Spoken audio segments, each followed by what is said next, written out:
My husband took me to meet his biggest business partner. Everything looked like a normal dinner at an exclusive Buckhead restaurant until Marcus leaned over to the man. "Tonight, she is all yours." He said it in Spanish. The partner, Alejandro, smirked, his eyes trailing over my body like he was pricing a piece of meat. My husband thought I did not understand a word. He always thought I was just the quiet black wife who did little bookkeeping chores from home.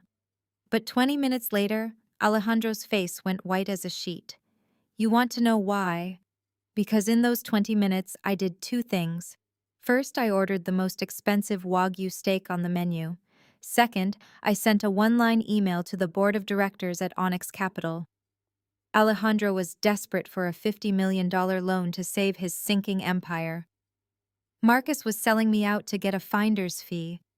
What neither of those foolish men knew was that I am the CEO of Onyx Capital. My email simply read to pull all funding from Alejandro's firm and freeze his assets immediately. Now I am going to show you exactly how a queen takes back her crown. Let me take you back to how this disaster unfolded. The ambient lighting cast a warm glow over our table, but the energy was freezing cold. Alejandro reeked of desperate wealth, wearing a tailored suit that cost more than some people's cars. Marcus had been sweating through his shirt all evening, laughing too hard at Alejandro's terrible jokes, begging for validation. Marcus ran a tech startup that was bleeding money, and he viewed Alejandro as his golden ticket.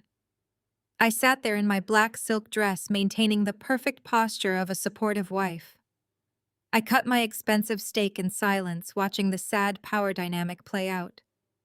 That was when Alejandro leaned back, swirling his scotch, and made the comment. He looked right at me, then shifted his gaze to Marcus, uttering those vile words in Spanish, arrogantly claiming me for the night. Marcus did not flinch. He did not defend my honor. Instead, my husband chuckled and nodded in complete agreement. A cold wave of absolute clarity washed over me. For 5 years, I had built Marcus up.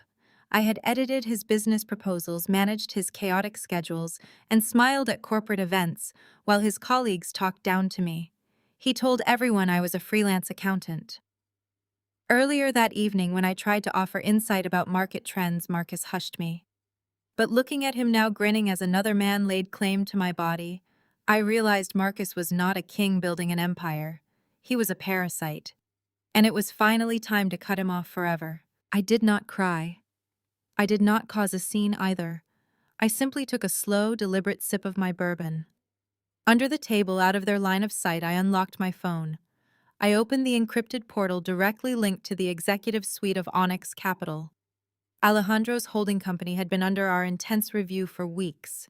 He was completely reliant on our upcoming $50 million injection to keep his businesses afloat. My fingers moved very swiftly across the screen. I bypassed the review committee and accessed my overriding executive privileges. I typed a direct order to my chief financial officer to halt all pending transfers, trigger immediate repayment clauses on his existing loans, and blacklist his firm across all our global partner networks. I hit the send button. Then I put my phone back in my clutch, picked up my fork, and took another bite of my perfectly cooked steak. It took exactly 12 minutes for the digital guillotine to drop.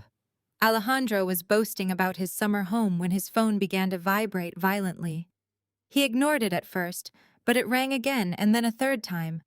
Annoyed, he snatched it up and answered. I watched his face closely. The arrogant smirk melted away in seconds. His skin turned an ashen shade of gray. His eyes widened in pure terror. He started stammering in rapid Spanish, demanding to know what was happening, asking how an entire credit line could just vanish. He stood up abruptly. Marcus jumped up, begging to know if their lucrative deal was still on the table. Alejandro turned his panic into blind rage. He pointed a trembling finger at Marcus, screaming that Marcus was a curse, that everything had just been ruined, and that Onyx Capital had just pulled his funding. Alejandro did not even wait for the check. He stormed out of the restaurant, sprinting toward the exit. Marcus stood in the middle of the upscale dining room, completely humiliated. He turned his gaze toward me, his face twisting into a mask of pure resentment. He slammed his hands down on the table. He blamed me. He said I sat there looking stupid, that my cold attitude had ruined the biggest deal of his life. He told me I was a glorified bookkeeper who did not understand business. I let him finish his pathetic tantrum. I placed my napkin neatly on the table, picked up my clutch, and stood up straight, smoothing the front of my silk dress. I looked him dead in the eye. I did not raise my voice, but my words cut through the air with absolute precision. If you are going to sell your wife, darling, at least know her net worth. I said it in flawless Spanish. Marcus froze completely. The color drained from his face as his brain tried to process how I knew exactly what he had agreed to. His jaw went slack, his eyes wide with a sudden dread. I did not wait. I turned on my heel and walked straight out of the restaurant, leaving him standing alone with the shattered remains of his ego and a massive bill he could no longer afford to pay. I stepped out into the humid Atlanta night air and did not look back. The valet brought my car around and I glided into the back seat of my waiting vehicle. My phone remained completely silent. Marcus did not call. He did not text. He was a coward who preferred passive-aggressive retaliation over direct confrontation. By the time my driver pulled up to the wrought iron gates of our sprawling Buckhead mansion, I already knew exactly what to expect. I walked up the limestone steps and tapped my code into the digital keypad. A red light flashed. Access denied. I tried my fingerprint. Another red light. Access denied. Marcus had rushed home like a petulant child and changed the smart locks. He wanted me to stand on the porch in my expensive heels and bang on the door. He wanted me to beg to be let into my own home. I simply smiled at the blinking red light. I pulled out my phone, opened an exclusive concierge application, and booked the presidential suite at the St. Regis Hotel. At $5,000 a night, it was a steep price for a glorified bookkeeper, but for the chief executive officer of Onyx Capital, it was just pocket change. I slept that night wrapped in Egyptian cotton, feeling more rested than I had in 5 long years. The next morning brought a fresh wave of family obligations. It was the 5-year anniversary of the passing of Marcus's father. Brenda, my mother-in-law, hosted a lavish memorial brunch every single year at her sprawling estate in Alpharetta. I dressed meticulously for the occasion. I wore a tailored emerald green pantsuit that commanded absolute attention and styled my natural hair into a flawless crown. I was not going to let Marcus or his family see me sweat. I arrived at the estate just as the caterers were setting up silver chafing dishes on the manicured front lawn. I walked through the massive double doors and stepped right into a viper's nest. The living room was packed with extended family and high society friends. Before I could even grab a glass of sparkling water, my mother-in-law intercepted me. Brenda was a woman who valued social status above absolutely everything else. She took one look at my suit and frowned deeply. "You are late, Nia," she snapped, not bothering to offer a greeting. "And Marcus is already in a terrible mood.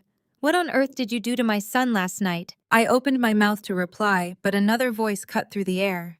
It was a sharp nasal voice that always set my teeth on edge. "Oh, let her be, Brenda. It is not her fault she does not know how to behave in polite society." I turned to see Vanessa walking toward us.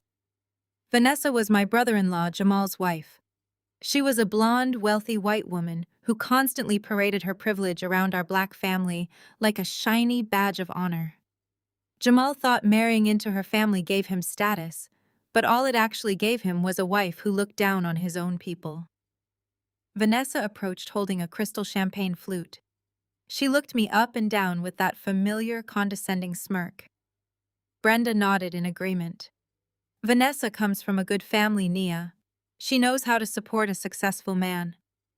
You should be grateful my son elevated you from nothing instead of causing problems for his business."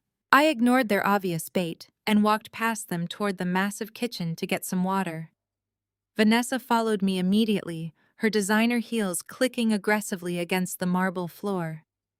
As soon as the heavy wooden kitchen doors swung shut behind us, dropping the noise of the party away, her fake smile vanished completely. She reached into her expensive handbag, pulled out a thick white envelope, and slapped it hard onto the granite countertop right in front of me. Marcus called Jamal this morning. Vanessa sneered, her eyes narrowing. He told us you threw a massive ghetto tantrum at dinner and ruined a multi-million-dollar investment deal for him. Jamal had to spend hours calming his brother down. I looked down at the white envelope, then back at her pale, angry face. I kept my voice perfectly level. I did not throw a tantrum, Vanessa. I simply left a dinner where my presence was no longer required or respected. Vanessa crossed her arms tightly, her massive diamond rings catching the bright kitchen lights. Well, your little dramatic exit cost my brother-in-law a lot of money and opportunity, so you are going to make up for it right now. Open the envelope. I picked up the heavy paper and pulled out the invoice inside. It was the final bill from the luxury catering company setting up outside on the lawn. The total at the bottom was exactly $25,000. I raised one eyebrow, maintaining my absolute calm exterior. Why exactly are you handing this to me? Vanessa leaned in close, her voice dripping with pure venom and entitlement. Because Marcus said you need to learn your place. You are going to pay this entire catering bill today to make up for your ridiculous behavior last night. My family is used to high-class events, Nia. We expect absolute perfection. We do not want the cheap soul food you usually scrape together for these things. Do not make this family look bad just because you cannot control your bitter emotions. Pay the bill now, and maybe Marcus will forgive you. She shoved the invoice closer to my hand, expecting me to cower and pull out my credit card. She truly believed her whiteness and her old family money gave her the ultimate authority to command me in this enormous house. She thought she had finally won this little game, but she had absolutely no idea who she was fighting today. I stared at the thick paper of the catering invoice, letting the heavy silence stretch between us. Vanessa stood with her arms crossed tight against her chest, waiting for me to break. She was waiting for the angry black woman stereotype she so desperately wanted me to fulfill. I simply looked at the $25,000 total printed in bold black ink, then back up at her pale, expectant face. Before I could formulate my response, the heavy wooden kitchen doors swung open again. Brenda marched in her expensive silk caftan, rustling softly against the imported tiles. She took one look at the tension in the room and immediately positioned herself next to her blonde daughter-in-law, creating a united front against me. What is the holdup in here? Brenda demanded, her eyes darting quickly to the invoice resting on the counter. Vanessa sighed dramatically, playing the role of the exhausted peacemaker perfectly. I was just explaining to Nia that she needs to cover the catering costs today. Marcus is furious about losing his deal last night, and we cannot let her behavior impact this memorial. Brenda nodded in rapid agreement. She turned to me with a look of profound manufactured disappointment. You really should pay it, Nia. Vanessa comes from a very good family with a pristine reputation. She knows exactly how these high society events operate. You should be eternally grateful my son elevated you from nothing instead of constantly causing problems for his business deals. You do not understand how things work at this level of wealth. I looked at my mother-in-law with quiet pity. Brenda had spent her entire life chasing proximity to wealth, and she practically worshipped Vanessa simply because Vanessa was white and came with a trust fund. Brenda truly believed Marcus had rescued me from poverty. What Brenda did not know, and what Jamal and Vanessa certainly did not know, was exactly how they had been funding their own lavish lifestyle for the past 2 years. Jamal claimed to be a brilliant venture capitalist, but his business acumen was practically non-existent.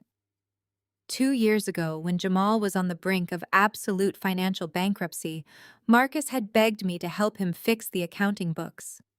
Instead of just fixing the books, I used a hidden subsidiary of Onyx Capital to issue Jamal a blind startup grant. I became their anonymous angel investor. Every designer handbag Vanessa flaunted, every luxury European vacation they took, and every premium credit card in their wallets was directly funded by my company. They thought they were living on old family money and brilliant investments. They were actually living on my quiet charity. Instead of arguing with two women who were completely detached from reality, I simply picked up my phone from the counter. I did not raise my voice to defend myself. I did not justify my background to them. I simply opened my secure mobile portal and bypassed the standard security protocols using my top-level executive credentials. I navigated directly to the angel investor dashboard. Jamal's corporate account flashed brightly on my screen, showing a massive monthly burn rate funded entirely by my firm. I tapped the screen to open the active grant agreement. With a second deliberate tap, I triggered the immediate revocation clause due to gross financial mismanagement. The system prompted me to confirm the cancellation of all associated corporate credit accounts. I pressed confirm without hesitation. In less than 30 seconds, I completely severed the financial lifeline that kept Vanessa and Jamal floating safely in high society. I locked my phone and slid it smoothly back into my pocket. I looked at Vanessa and offered a very small, polite smile. You are absolutely right, Vanessa. High society events do require absolute perfection. I certainly hope everything goes smoothly for you out there today. I picked up a bottle of sparkling water, poured myself a tall glass, and walked right past them, leaving the catering invoice sitting uselessly on the granite counter. I stepped back out into the bright sunshine of the front lawn and found a quiet spot near the garden to observe the fallout. I only had to wait exactly 10 minutes. The head caterer, a stern-looking man in a crisp white uniform, approached Vanessa near the main seating area. He respectfully requested the final payment to release the premium seafood station for the guests. Vanessa smiled grandly, clearly loving the attention of the affluent crowd gathered around her. She reached into her designer purse and produced her heavy metal corporate black card with a dramatic flourish. The caterer swiped it through his mobile payment terminal. A sharp error beep echoed loudly across the patio. He frowned, apologized politely to her, and said the card had been declined. Vanessa let out a shrill, condescending laugh, loudly claiming it was a bank error due to a fraud alert on her massive account. She quickly pulled out a second premium card. She swiped it. Declined. The blood began to drain rapidly from her pale face. She frantically dug through her wallet, her hands shaking slightly as she handed him a third credit card. Declined again. The caterer's polite professional smile vanished completely. He loudly informed her that without immediate payment, his team would begin packing up the food right now. The wealthy guests standing nearby stopped their polite conversations and turned to watch the spectacle unfold.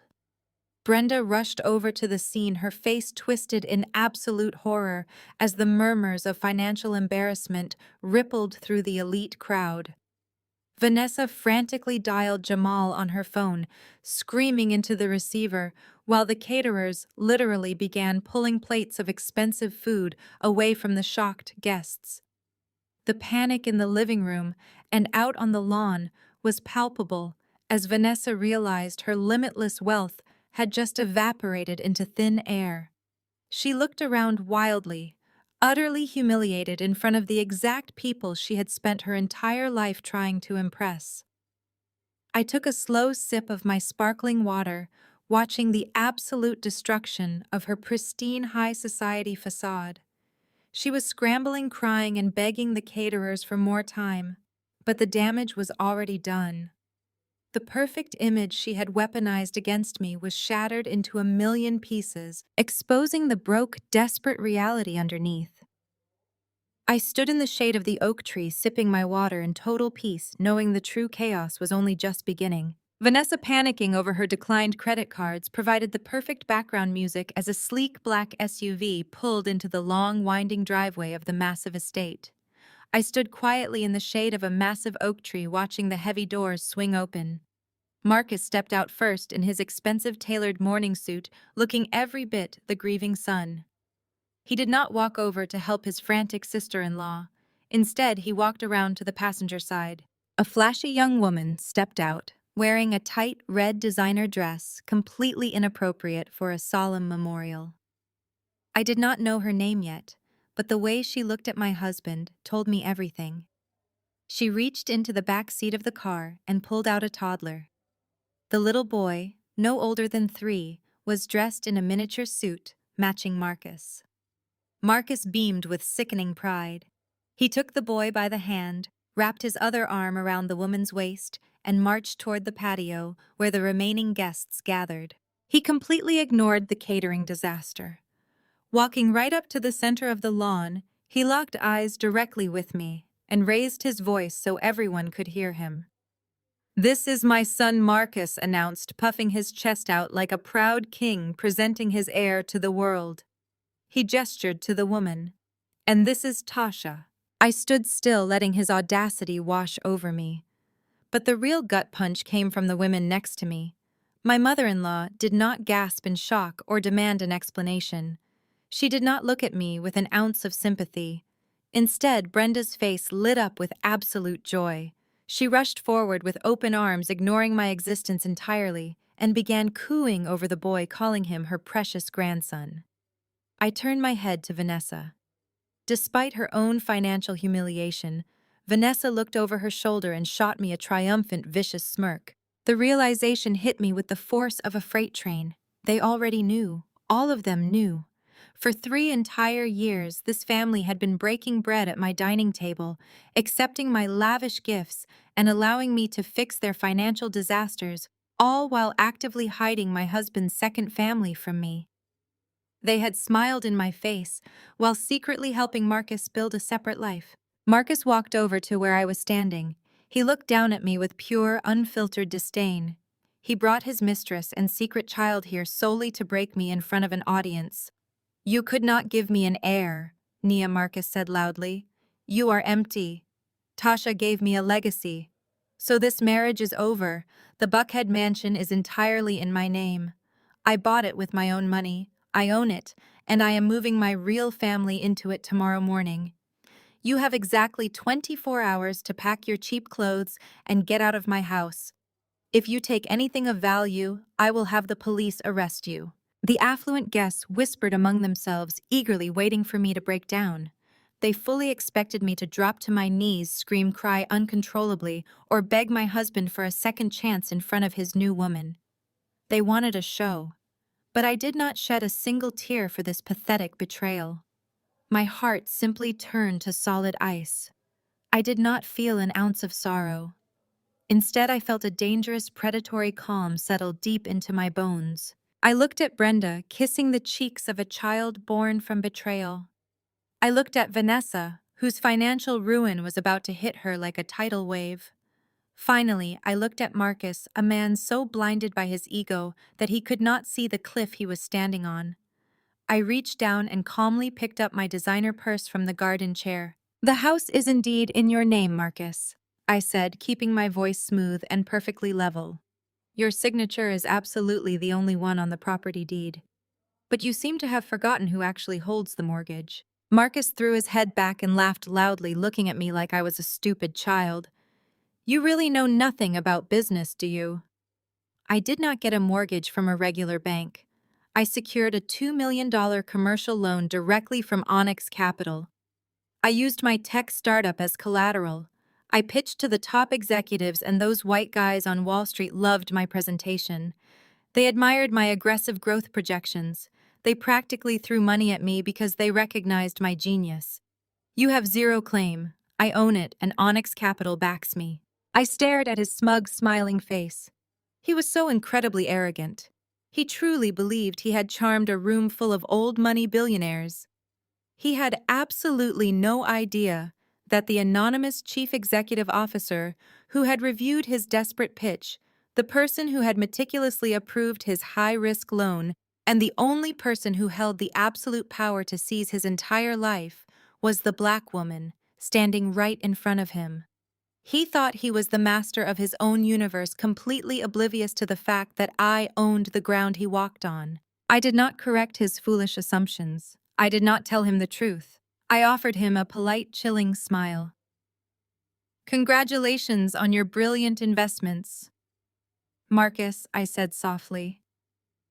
I turned my back completely on my cheating husband, his smug new mistress, and his incredibly treacherous family. I walked across the lawn with my head held high and climbed into the back of my waiting car. As my driver pulled away from the sprawling estate, my mind was already racing. I was carefully calculating the absolute legal and financial slaughter I was about to unleash upon them all. My driver navigated the smooth Atlanta streets, taking me far away from the petty suburban drama of Buckhead and straight into the beating heart of the city. I was not heading to a hotel this time. I was going home. My actual home. 5 years ago, I had purchased a sprawling, ultra-modern penthouse occupying the entire top floor of a sleek glass high-rise in Midtown. I bought it under a blind, limited liability company, completely shielding my ownership from public records, and most importantly, from my husband. Marcus thought our shared mansion was the pinnacle of luxury. He had absolutely no idea that his entire house could easily fit inside my living room. The private elevator doors slid open, welcoming me into a breathtaking sanctuary of dark marble floor-to-ceiling windows and minimalist leather furniture. I walked past the sweeping view of the glittering skyline and headed straight for my private study. It was time to go to work. I sat down at my massive custom-built desk and powered on my multi-monitor command center. The screens flared to life, illuminating the dark room with streams of global financial data banking portals and real-time stock tickers. This was the true nerve center of Onyx Capital. I took off my suit jacket, draped it over the back of my ergonomic chair, and pulled up my personal social media account on the secondary monitor. I did not have to search hard to find what I was looking for. Marcus was broadcasting an Instagram Live to his followers, eager to flaunt his newly acquired bachelor lifestyle. I clicked on the live stream and leaned back in my chair watching the pathetic performance unfold in high definition.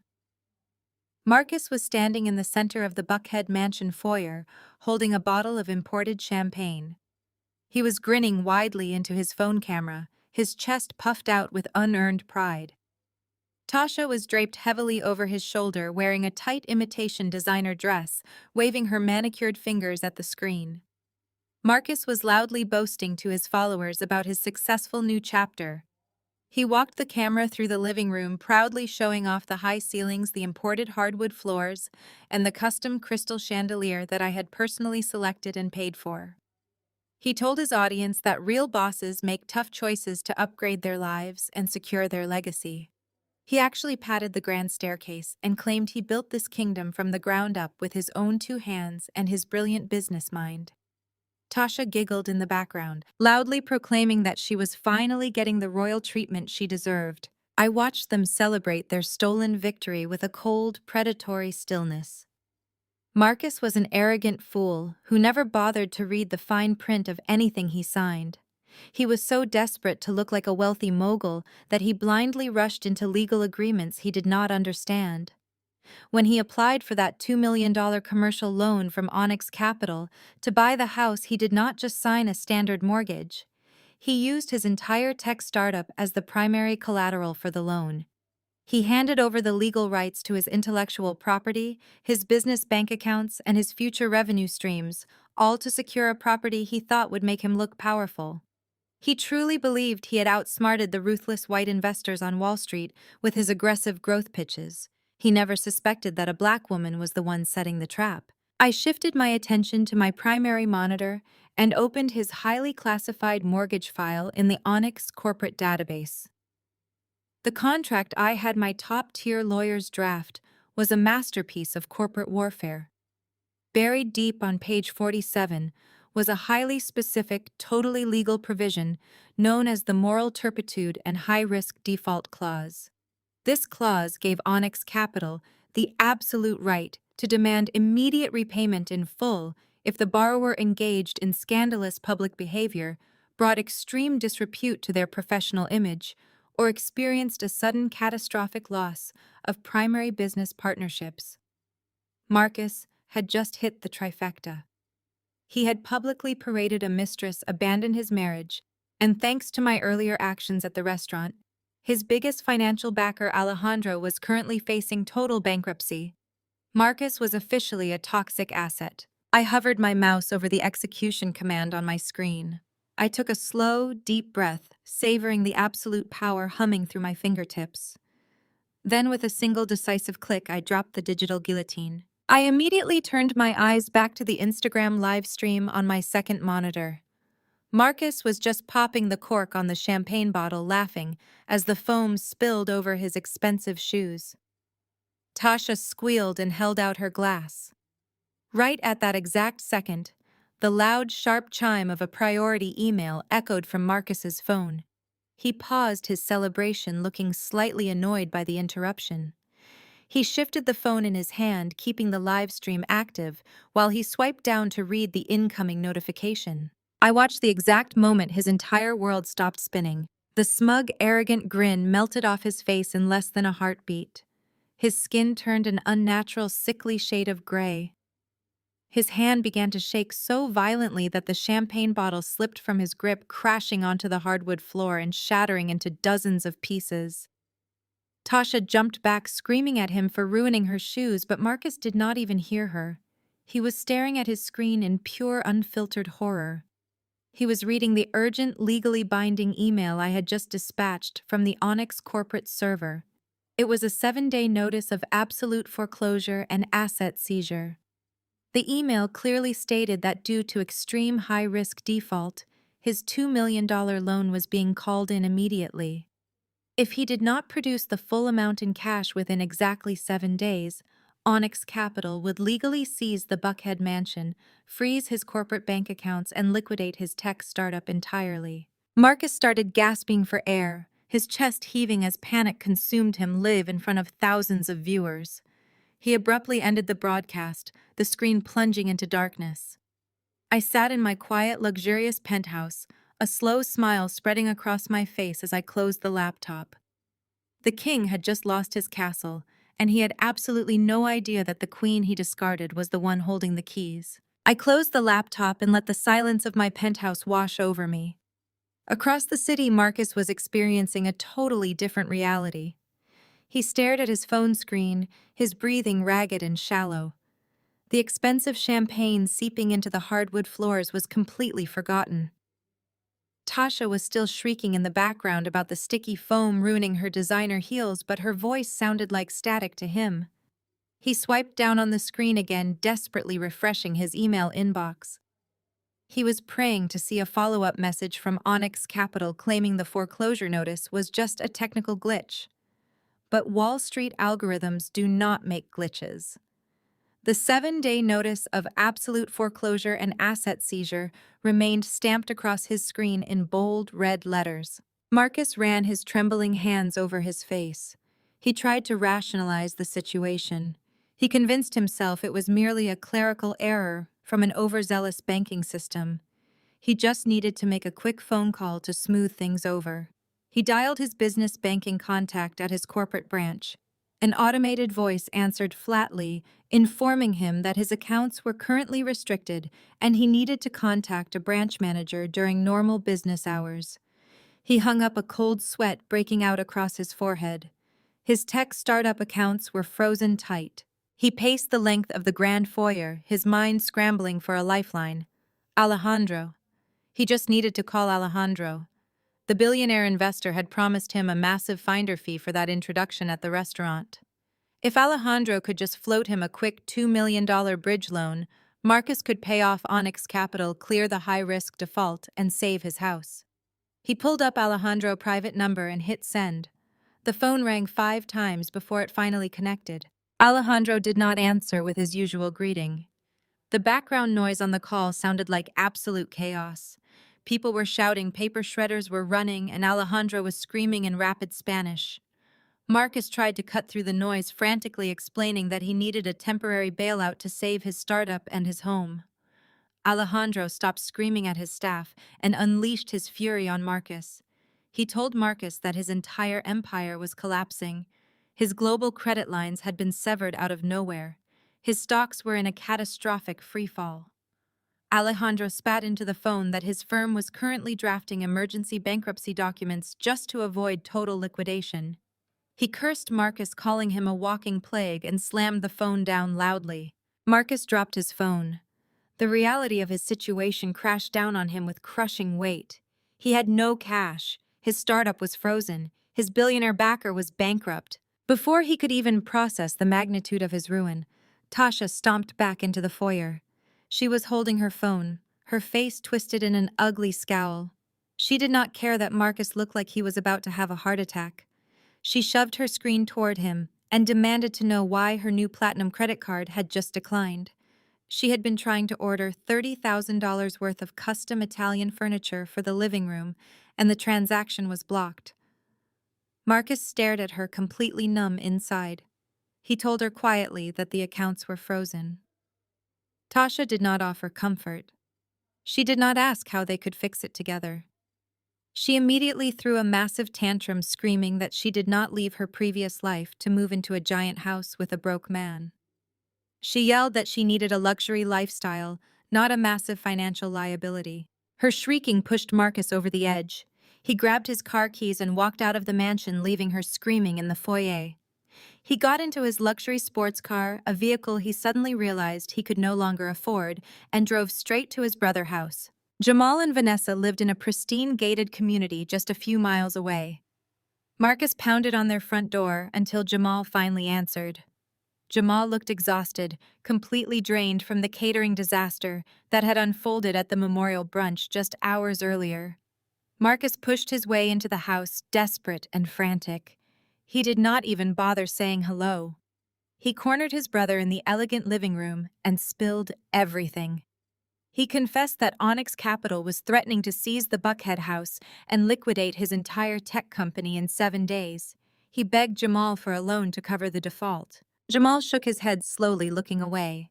He could not look his brother in the eye. Jamal knew he did not have a single dollar to his name.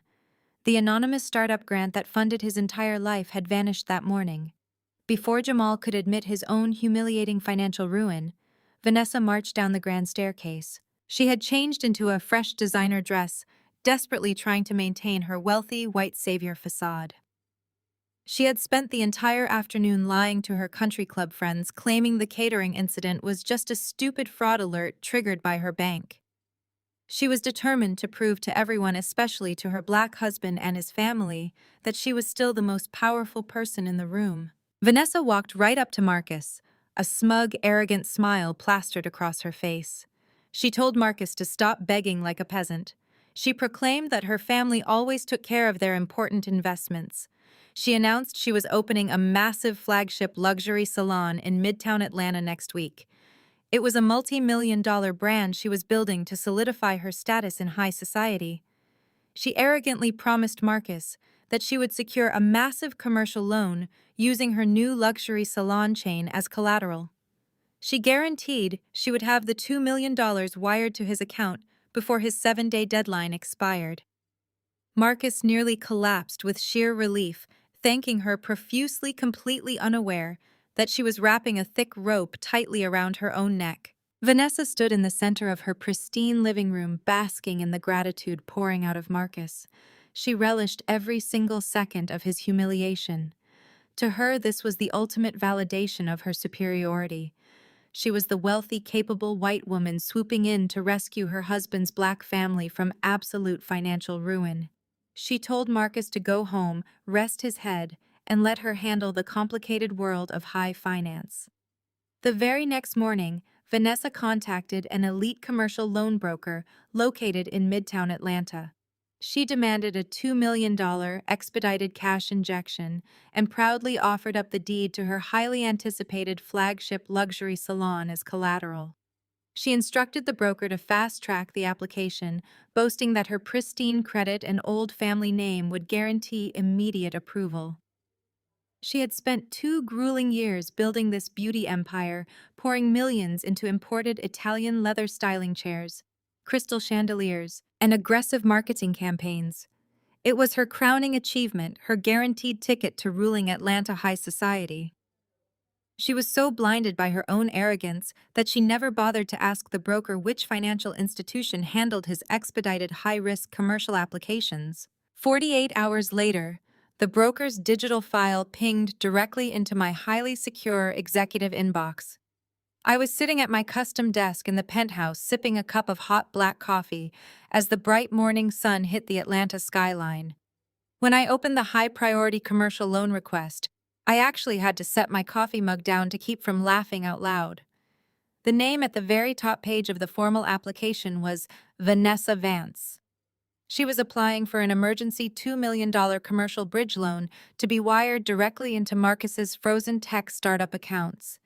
The broker had routed her file straight to Onyx Capital because we were the absolutely only private firm in the city known for executing massive cash liquidities in under 24 hours. Vanessa was quite literally handing the keys to her entire kingdom directly to the very same woman she had tried to force to pay a catering bill just a few days prior. I opened the attached asset portfolio and slowly scrolled through the gorgeous high-definition color photographs of her brand-new flagship salon, admiring the sheer arrogance of her entire plan. It truly was a stunning piece of commercial real estate. She had spared absolutely no expense during the renovation process.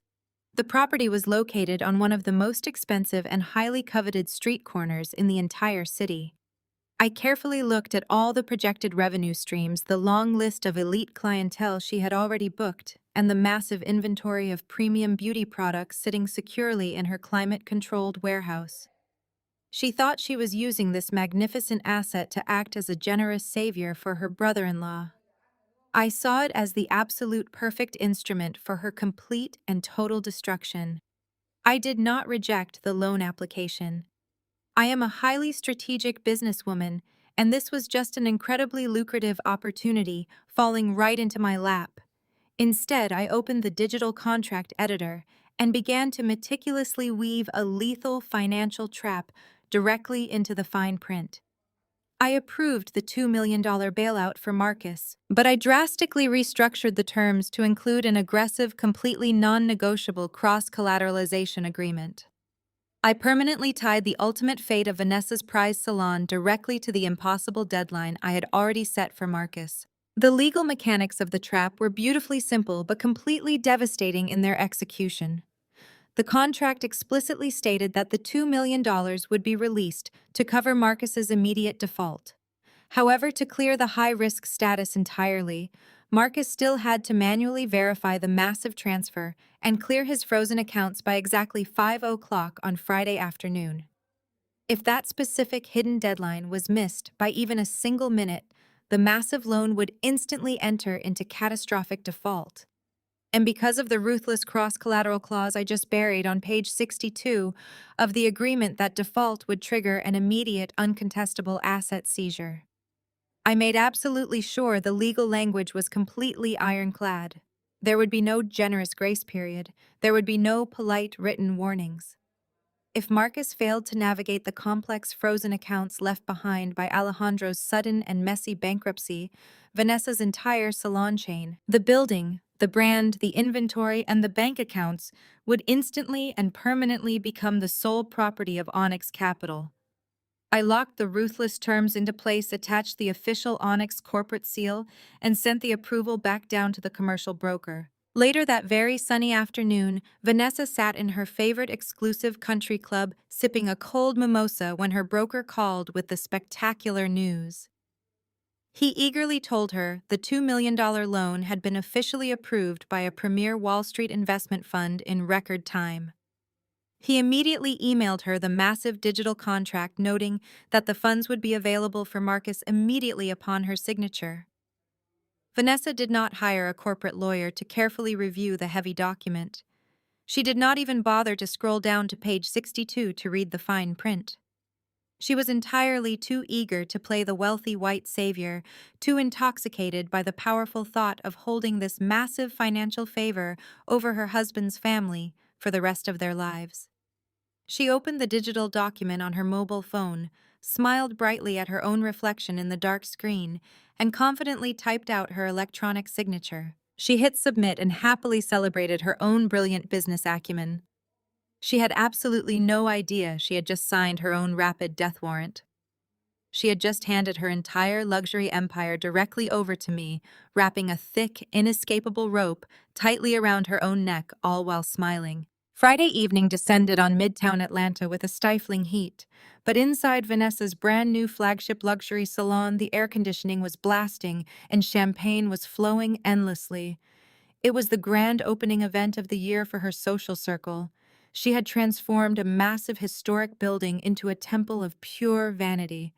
Imported crystal chandeliers hung from soaring ceilings, pristine white marble floors gleamed under flashing lights, and walls were covered in thousands of white roses. The guest list was packed with local influencers and wealthy socialites.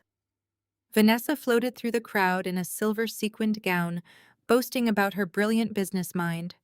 She felt absolutely invincible because she believed she had just saved her husband's family from financial ruin using her superior wealth. Near the premium bar, Marcus was desperately trying to play the part of a successful tech mogul. He wore a plush velvet dinner jacket, but he was sweating profusely through the expensive silk lining. He kept checking his phone every 30 seconds. The hidden deadline I had set for 5 o'clock that afternoon had come and gone. He had spent his day screaming at automated banking systems, unable to unfreeze his startup accounts after Alejandro filed his massive bankruptcy. Marcus thought it was just a frustrating weekend banking delay. He was arrogant enough to believe he could simply charm the Wall Street executives on Monday morning. He took a huge gulp of his whiskey, trying to force a confident smile. Across the room, Tasha was sitting like a queen in the premier VIP styling chair. She was demanding that two different senior stylists work on her hair at the same time. She wore an incredibly tight dress that clashed horribly with the elegant decor. She spoke down to the black stylists working on her, snapping her fingers aggressively whenever her glass got low. She loudly bragged to anyone listening that she was Marcus's real wife, now the one who gave him a son, and that they were moving into the Buckhead mansion permanently this weekend.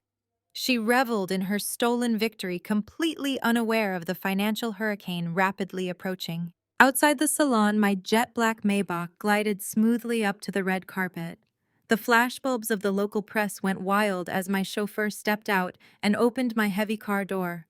I stepped onto the red carpet wearing a breathtaking razor-sharp crimson power suit, the color of fresh blood. I paired it with a heavy diamond watch and a flawless, towering updo. I looked like the absolute embodiment of corporate power. I walked up the marble steps with the highly measured pace of an apex predator who had already cornered her prey. I pushed open the heavy glass doors. The ambient house music seemed to instantly fade as my stiletto heels clicked rhythmically against the pristine marble floors. Conversations died out entirely, heads turned in my direction. I walked straight past the elite guest list, my eyes locked directly on the back of the massive room. I did not look at Marcus, who suddenly choked violently on his whiskey. I did not look at Tasha, who froze completely in her plush VIP styling chair. I looked entirely at Vanessa. Vanessa was holding court with two magazine editors when she spotted me in the reflection of a gilded mirror. Her fake, heavily practiced smile dropped instantly, replaced by a mask of pure, unadulterated venom. She shoved her champagne glass into the hands of a passing waiter and marched aggressively toward me. She signaled her heavily armed private security guards to follow her immediately. She wanted a massive scene. She wanted to publicly assert her dominance and completely humiliate the discarded black wife in front of all her affluent high society friends. "What on earth are you doing here?" Vanessa loudly demanded, her sharp voice cutting through the quiet room like a blaring siren. The entire salon went dead silent. Marcus dropped his crystal glass, letting it shatter loudly on the floor. Vanessa crossed her arms, looking me up and down with absolute disgust. "I did not invite you to my grand opening. This is a highly exclusive event for successful people. We do not allow bitter, discarded women to walk in off the street just because they are desperately jealous of their betters." I stood perfectly still, letting her dig her own grave deeper with every single word.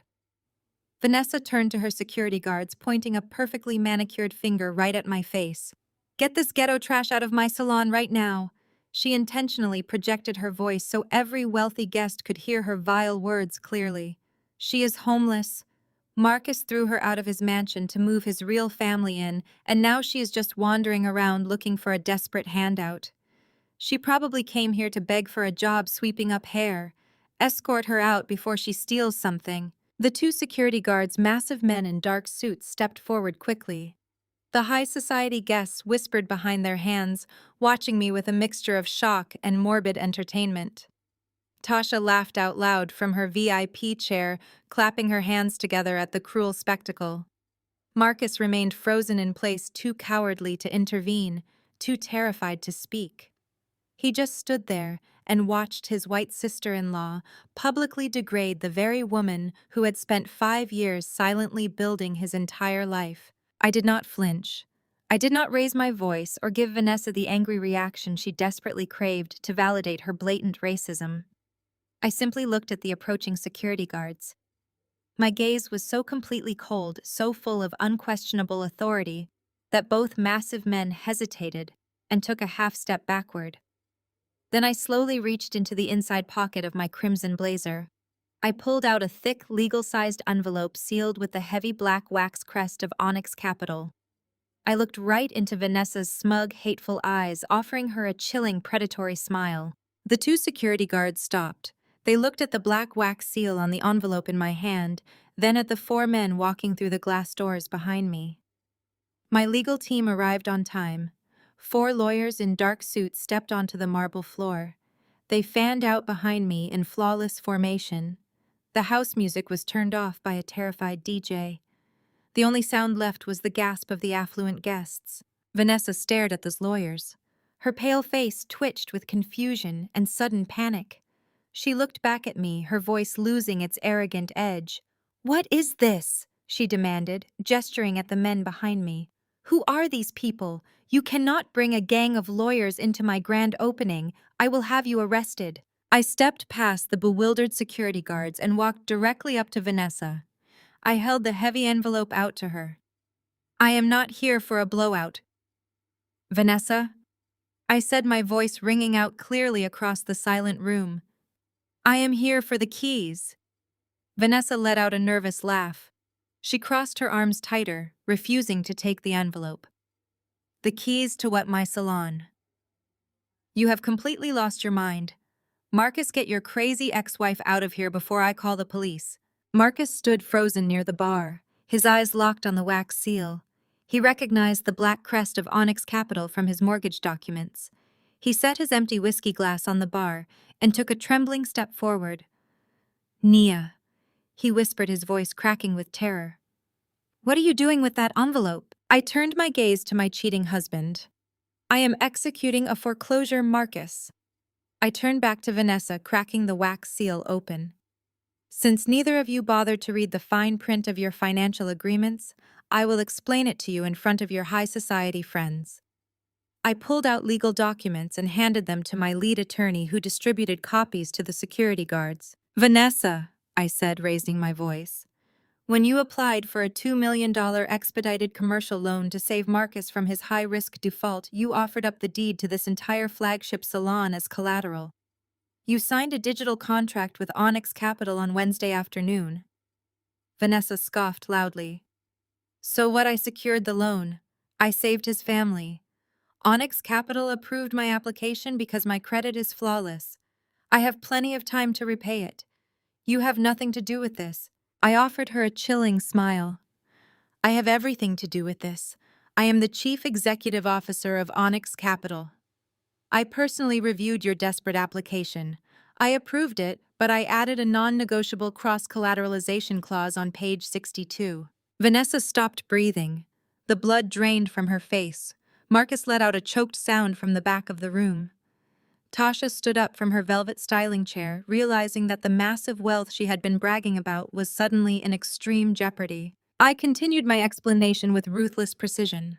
The contract explicitly stated that Marcus had to clear his frozen startup accounts by exactly 5 o'clock this evening. If he missed that deadline by a single minute, your salon would instantly enter catastrophic default. Marcus missed the deadline.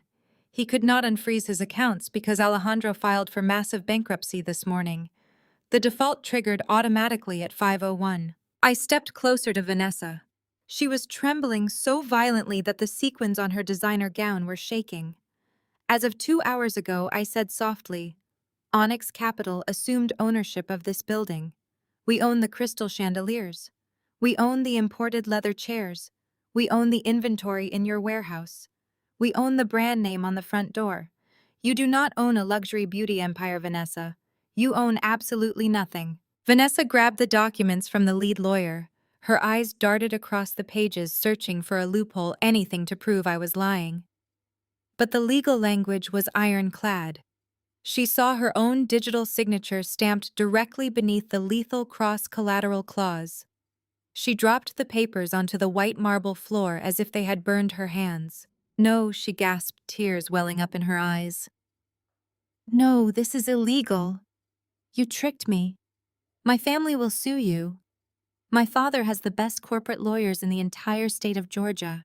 Your father cannot save you from a legally binding commercial contract that you signed of your own free will," I replied coldly. "You wanted to play the wealthy white savior for your black husband's family. You wanted to hold this financial favor over Marcus for the rest of his life. You wanted to show everyone that you were superior. Congratulations on your grand opening. You successfully funded the transfer of your luxury empire directly into my corporate portfolio." I snapped my fingers. My lead attorney stepped forward and handed Vanessa a single sheet of bright yellow paper. "That is your formal eviction notice," I announced to the silent room. "You are legally ordered to vacate these premises immediately. If you attempt to remove any property, inventory, or equipment from this building, you will be arrested for grand larceny." Vanessa let out a gut-wrenching sob. She looked around the room at the local influencers, the magazine editors, and the wealthy socialites who were watching her absolute destruction. The perfect high society facade she had spent years building had just been violently ripped away, exposing the broke, desperate reality underneath. She turned to Jamal, her husband, who was hiding in the corner near the coat check. "Jamal, do something!" Vanessa screamed, her voice cracking hysterically. "Call the police. Call my father. Tell them she is stealing my salon." Jamal looked at his sobbing white wife, then looked at the 4 ruthless corporate lawyers flanking me. He slowly backed away, shaking his head. He knew he had no money to fight me. He knew his anonymous startup grant was gone forever. He completely turned his back on her and walked out the front door without saying a single word. I watched Vanessa sink to her knees on the pristine white marble floor, crying hysterically into her hands. I felt absolutely no pity for her. I turned my gaze toward the back of the room, looking right at Marcus. He was shaking in his velvet jacket, realizing his life was dismantled. Vanessa's scream shattered the remaining quiet in the room. She lunged toward Jamal, her silver sequined gown catching the harsh light as she grabbed the lapels of his expensive blazer. She demanded that he do something, screaming that he was a man and needed to protect his wife from this corporate theft. She ordered him to call his lawyers, to call the police, to do absolutely anything to stop my legal team from taking her luxury empire. Jamal just stared at her. His eyes were wide, completely empty of the arrogant pride he usually carried.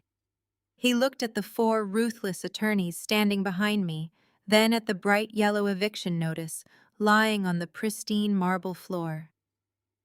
For the first time in his life, Jamal truly understood the stark reality of his situation.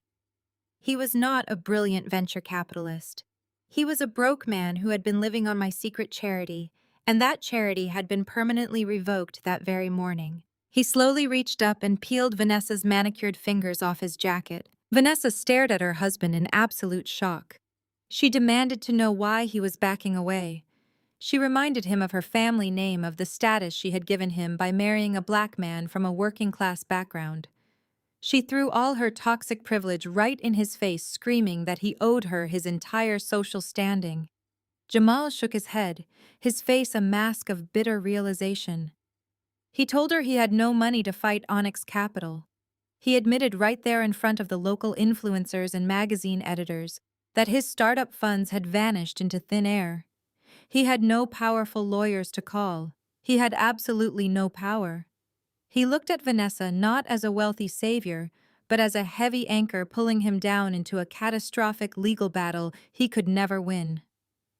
Without saying another word, Jamal turned his back on his sobbing white wife. He walked past the silent crowd, pushed open the heavy glass doors, and walked out into the humid Atlanta night, leaving her entirely alone to face the consequences of her own arrogance. Desperation completely consumed Vanessa. Her hands shook violently as she dug into her designer purse and pulled out her phone. She frantically dialed her father, the wealthy real estate developer she had always used as an invisible shield to intimidate my family. She put the phone on speaker, her hands trembling too much to hold it steady. The phone rang loudly in the cavernous salon. When her father finally answered, Vanessa broke down into hysterical sobs. She begged him to wire $2 million to Onyx Capital immediately.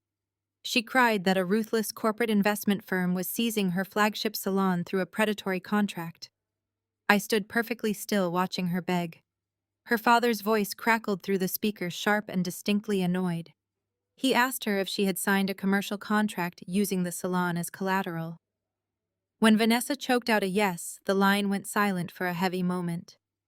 Then her father delivered the final crushing blow. He told her she was a fool. He stated flatly that his old family wealth was not going to be liquidated to fight a legally binding contract with a Wall Street titan like Onyx Capital. He told her she played a stupid game trying to bail out her husband's failing family, and now she had to pay the ultimate price. He explicitly refused to wire a single dollar and coldly told her to call a cab. He hung up the phone. The flat dial tone echoed across the white marble floor. Vanessa dropped her phone, the screen cracking against the hard stone. She had absolutely no one left. Her husband had abandoned her. Her wealthy parents had cut her off. Her luxury brand was completely gone. She fell to her knees, weeping uncontrollably, surrounded by the beautiful, expensive decor that now legally belonged to my corporate portfolio.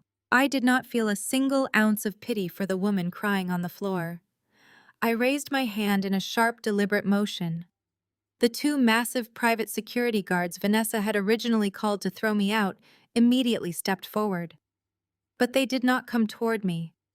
My lead attorney had already shown them the legal seizure documents and informed them that Onyx Capital was now paying their contracts. The guards walked right past me and grabbed Vanessa by her arms. They hauled her to her feet. The wealthy socialites and local influencers she had invited immediately pulled out their phones. The very people she hired to promote her brand were now live-streaming her catastrophic downfall to thousands of followers. The woman who had sneered at my cooking, who had demanded I pay a catering bill, and who had called me ghetto trash, was now being physically dragged out of her own grand opening. Her silver gown dragged across the floor as the guards escorted her out the front doors and deposited her on the sidewalk. With Vanessa gone, the salon felt incredibly hollow. I turned my attention to the back of the room.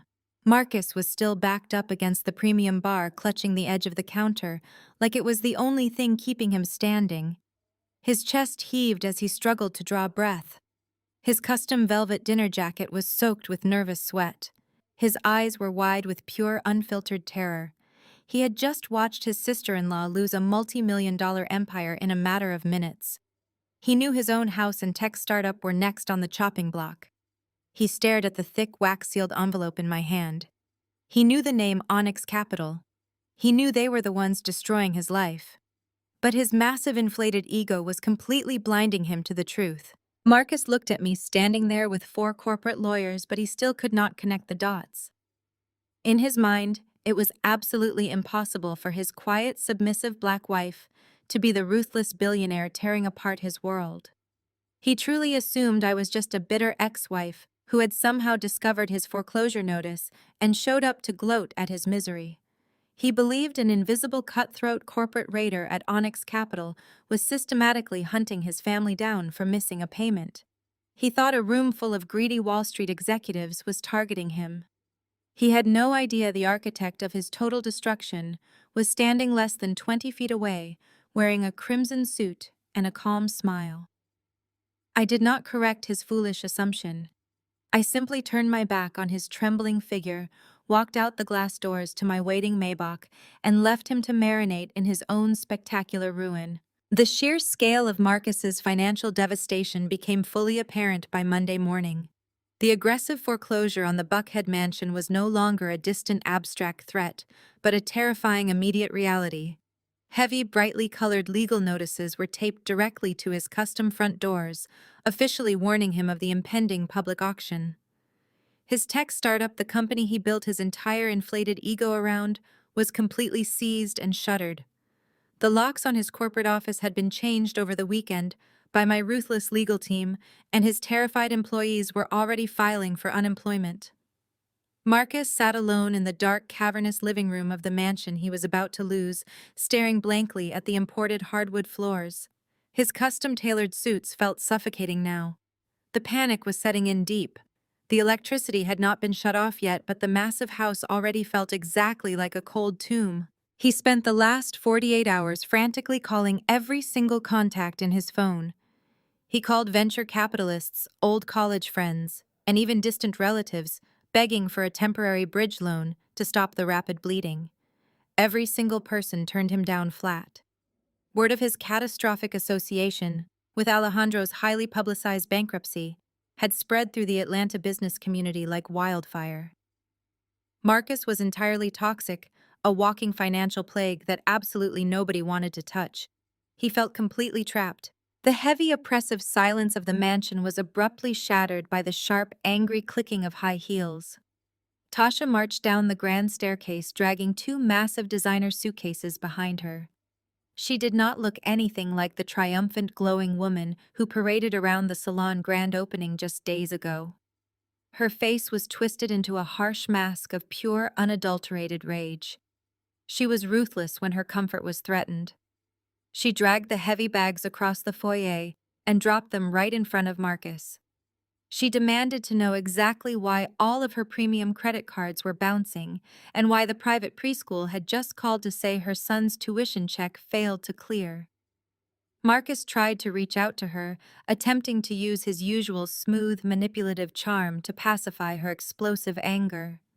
He promised her it was just a temporary cash flow problem, a minor misunderstanding with his primary investors that he would easily fix by the end of the week. Tasha slapped his hand away with absolute disgust. She screamed she did not leave her previous life to play house with a broke, failing man. She told him that if he did not magically produce $1 million by tomorrow morning, she was packing up their son and moving back to her mother's cramped apartment. She made it crystal clear that her loyalty was entirely conditional on his bank account. Tasha stormed back upstairs, leaving Marcus completely paralyzed by his impending total ruin. He had lost his primary investor. His brother Jamal was broke and entirely useless. His sister-in-law Vanessa had just lost her luxury salon empire in a humiliating public spectacle. He had absolutely nowhere else to turn. Desperation finally broke through his massive pride. He was willing to sacrifice every last shred of his dignity to save his beloved mansion. He opened his laptop, his hands shaking violently over the keyboard. He pulled up the official corporate contact page for Onyx Capital. He did not know the name of the ruthless chief executive officer who was systematically destroying his life. He only knew he was dealing with an invisible, untouchable Wall Street titan. Marcus began to type. He abandoned all of his usual corporate arrogance and aggressive business jargon. He wrote a groveling, pathetic, and desperate plea for mercy. He begged the anonymous chief executive for one final opportunity to renegotiate the high-risk default. He typed out long paragraphs claiming he was a dedicated family man who had just made a few naive mistakes. He actually used his young son as a bargaining chip, pleading with the invisible billionaire not to throw a small child out onto the street. He promised he would agree to any repayment terms, any interest rate, and any personal humiliation if they would just stop the auction of his home. He hit send, his heart pounding in his chest, praying for a miracle from a total stranger. Across the city, I sat comfortably in the bright, sunlit study of my midtown penthouse. I was wearing a soft silk robe, sipping a fresh cup of matcha tea while listening to smooth jazz, playing softly from the surround sound speakers. My primary monitor chimed with a high-priority notification. I glanced at the screen and saw the incoming message routed directly from the Onyx Capital Public Inquiry portal. I clicked open the file. I sat back in my plush leather chair and slowly read through every single pathetic, desperate word my cheating husband had just typed. I read his frantic apologies, his empty promises, and his shameless attempts to use his illegitimate son to garner sympathy from a corporate raider. A cold, deeply satisfied smile spread slowly across my face. This was the ultimate validation of my entire strategy. Marcus was completely broken.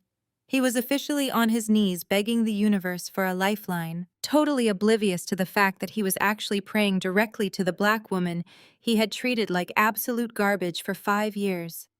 He was begging his own discarded wife for permission to keep breathing. I set my teacup down on the polished mahogany desk. I rested my fingers on the cool keyboard. I did not need to consult with my legal team. I did not need to run a financial analysis. I knew exactly what the next phase of his destruction required. I hit reply to his desperate email and typed exactly 2 words: meeting granted. I pressed send, sealing his absolute doom. The Buckhead mansion felt entirely different the day before the high-stakes meeting. The grand architecture and imported crystal chandeliers no longer projected power and wealth. Instead, they served as a mocking reminder of everything my cheating husband was about to lose. The electricity had not been shut off yet, but the central air conditioning was completely broken, leaving the massive house suffocating under the heavy Atlanta heat. Marcus could not afford to call a repairman. His bank accounts were frozen tight, and the financial bleeding had turned his dream home into a sweltering nightmare. The tension inside those walls was absolutely suffocating. The polished marble foyer, which had once been a stage for their arrogant celebrations, was now a battleground. In the center of the living room, Brenda was frantically digging through her velvet jewelry boxes. My former mother-in-law was acting like a desperate woman on a sinking ship. She pulled out a heavy gold necklace and a pair of diamond earrings that her late husband had given her decades ago. She shoved the expensive jewelry toward Tasha, her voice trembling with intense anxiety. She commanded Tasha to take the jewelry to a pawn shop down the street and use the quick cash to buy a conservative high-end designer dress. Brenda lectured the younger woman, pacing back and forth across the expensive Persian rugs. She insisted that Tasha needed to look completely presentable and refined for the wealthy white billionaires they were meeting tomorrow morning. Brenda firmly believed that dressing like old money would somehow convince a room full of Wall Street executives to show mercy to her son. She thought a tailored skirt suit would erase the massive financial fraud Marcus had committed. Tasha did not take the jewelry. She slapped Brenda hands away with pure disgust. The heavy gold necklace fell onto the hardwood floor with a loud metallic clatter. Tasha screamed that she was not going to pawn cheap family heirlooms just to buy a single dress. Her sharp voice echoed loudly through the empty halls of the mansion. She yelled that Marcus had promised her a life of endless luxury private jets and unlimited black cards. She did not leave her old life to be trapped in a suffocating bankrupt house with a delusional older woman. Tasha paced the room, waving her arms aggressively, crying that she was practically living in poverty now. She threatened to pack her bags and leave Marcus immediately if he did not fix this massive disaster by tomorrow afternoon. The illusion of their perfect new family was completely shattered, replaced by the ugly, bitter reality of 2 women fighting over the final scraps of a broken empire. They were turning on each other exactly as I knew they would once the money dried up. While the 2 women screamed at each other downstairs, Marcus completely ignored the chaotic war zone happening in his own home. He locked himself inside the massive master bathroom, entirely detached from the total destruction of his household. He stood in front of the gilded vanity mirror, adjusting the collar of his last clean-tailored suit. He refused to look at the bright yellow foreclosure notices taped to his own front door. He refused to listen to his mistress threatening to take his newly claimed heir away.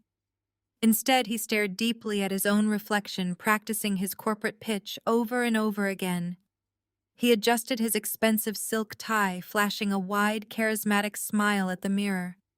He lowered his voice, trying to sound incredibly humble but confident, rehearsing the exact words he would use to charm the mysterious chief executive officer of Onyx Capital. Marcus truly believed his good looks and smooth-talking business jargon would save him from absolute ruin. He convinced himself that the anonymous tycoon reading his financial file was just another wealthy, white investor who would appreciate a firm handshake and a heartfelt story about second chances. He wiped a drop of nervous sweat from his forehead and practiced his fake charming laugh one more time. He practiced making his eyes look deeply sincere and deeply regretful. He was so utterly blinded by his massive inflated ego that he could not see the executioner standing right behind his own shadow. He thought tomorrow was going to be a tough negotiation, where he could leverage his family values to buy more time. He thought he could walk into that corporate boardroom and spin a tale about a hardworking black man just trying to provide for his young son. He was meticulously preparing for a traditional business meeting. He had absolutely no idea he was walking straight into a brutal slaughterhouse. I sat in my quiet, peaceful penthouse across the city, sipping my tea and looking out over the beautiful skyline. I did not have to practice my facial expressions in a mirror. I did not have to rehearse my lines or pawn my jewelry to look the part of a powerful executive. I already held every single card in my hand. Marcus was busy putting on a cheap costume, trying to pretend he was still a strong, wealthy king. He was desperately trying to hold together a fragile house of cards that a single breath could topple. The massive screaming match between his aging mother and his demanding mistress continued to rage fiercely on the lower floor of the mansion, but Marcus just kept smiling blindly at his own reflection. He was a dead man walking, who simply refused to look down at his own severed financial strings. Tomorrow morning, he would finally learn the true brutal price of his ultimate betrayal against his own faithful wife. He was finished, completely and utterly finished, and I would gladly watch his total, absolute ruin unfold with my own very eyes, while I sit completely untouched and entirely victorious, enjoying my beautiful, glorious peace inside this completely perfect glass palace I built with my bare hands, while they burned straight down today. The morning sun broke across the Atlanta skyline, casting long golden beams of light through the floor-to-ceiling windows of my penthouse. Across the city, my soon-to-be ex-husband was likely pacing his sweltering, powerless mansion, desperately trying to memorize a pathetic business pitch.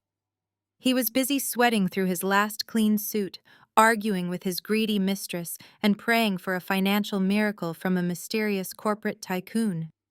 I, on the other hand, was experiencing the most profound crystalline peace I had ever known. I took a slow sip of my freshly brewed espresso, feeling the warmth spread through my chest. Today was not just another day at the office. Today was the day of the execution. I set my ceramic mug down on the polished marble counter and walked slowly toward my master bedroom. I stepped inside my massive walk-in closet. The space was the size of a small boutique, meticulously organized and bathed in soft, recessed lighting. This closet was not just a storage room for expensive fabrics. It was my personal armory. For 5 years, I had deliberately worn muted colors, simple cardigans, and unassuming dresses whenever I was around Marcus and his toxic family. I had intentionally dressed down, making absolutely sure my presence never outshined his fragile, inflated ego. I had played the role of the quiet, supportive black wife who stayed in the background while he paraded around trying to look like a king. Those days were officially over. Today I was dressing for a slaughter. I walked past rows of dark business attire and stopped in front of a specific garment bag. I unzipped it smoothly, revealing a breathtaking, custom-tailored ivory white power suit. The cut was absolutely ruthless. The blazer featured sharp, structured shoulders that commanded immediate authority, tapering down into a sleek, narrow waist. The matching trousers fell in perfect, unbroken lines.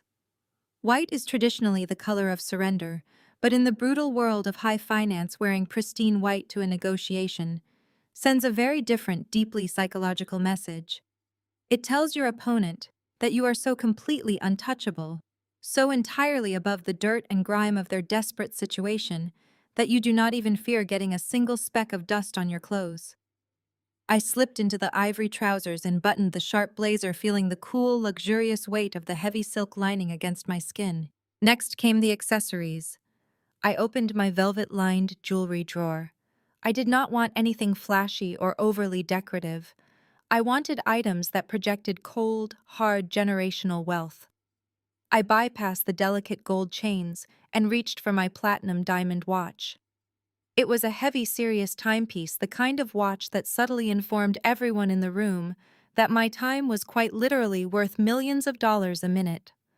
I fastened the cool metal around my wrist, the diamonds catching the bright closet lights with a sharp, icy glare. I slid my feet into a pair of sleek pointed toe stilettos. They were impossibly high and razor sharp, the kind of heels designed to step over the shattered remains of a ruined man. I turned my attention to my hair. For years, Brenda and Vanessa had made subtle passive-aggressive comments about my natural hair, hinting that it was not professional or refined enough for their affluent social circles. I used to pull it back tightly, smoothing it down to make them feel more comfortable in their own prejudice. Not today. I stood in front of my brightly lit vanity and styled my natural hair upward and outward. I shaped it into a fierce, unapologetic towering crown. It was bold, it was beautiful, and it was entirely mine. I took a step back and looked at my full reflection in the massive gold-framed floor mirror. The woman looking back at me was magnificent. She was lethal. She was the absolute embodiment of corporate dominance. I stared into my own dark eyes, letting the gravity of this moment wash over me. This meticulously planned confrontation was not just about punishing a cheating husband or getting revenge on his greedy mistress. It was so much deeper than that.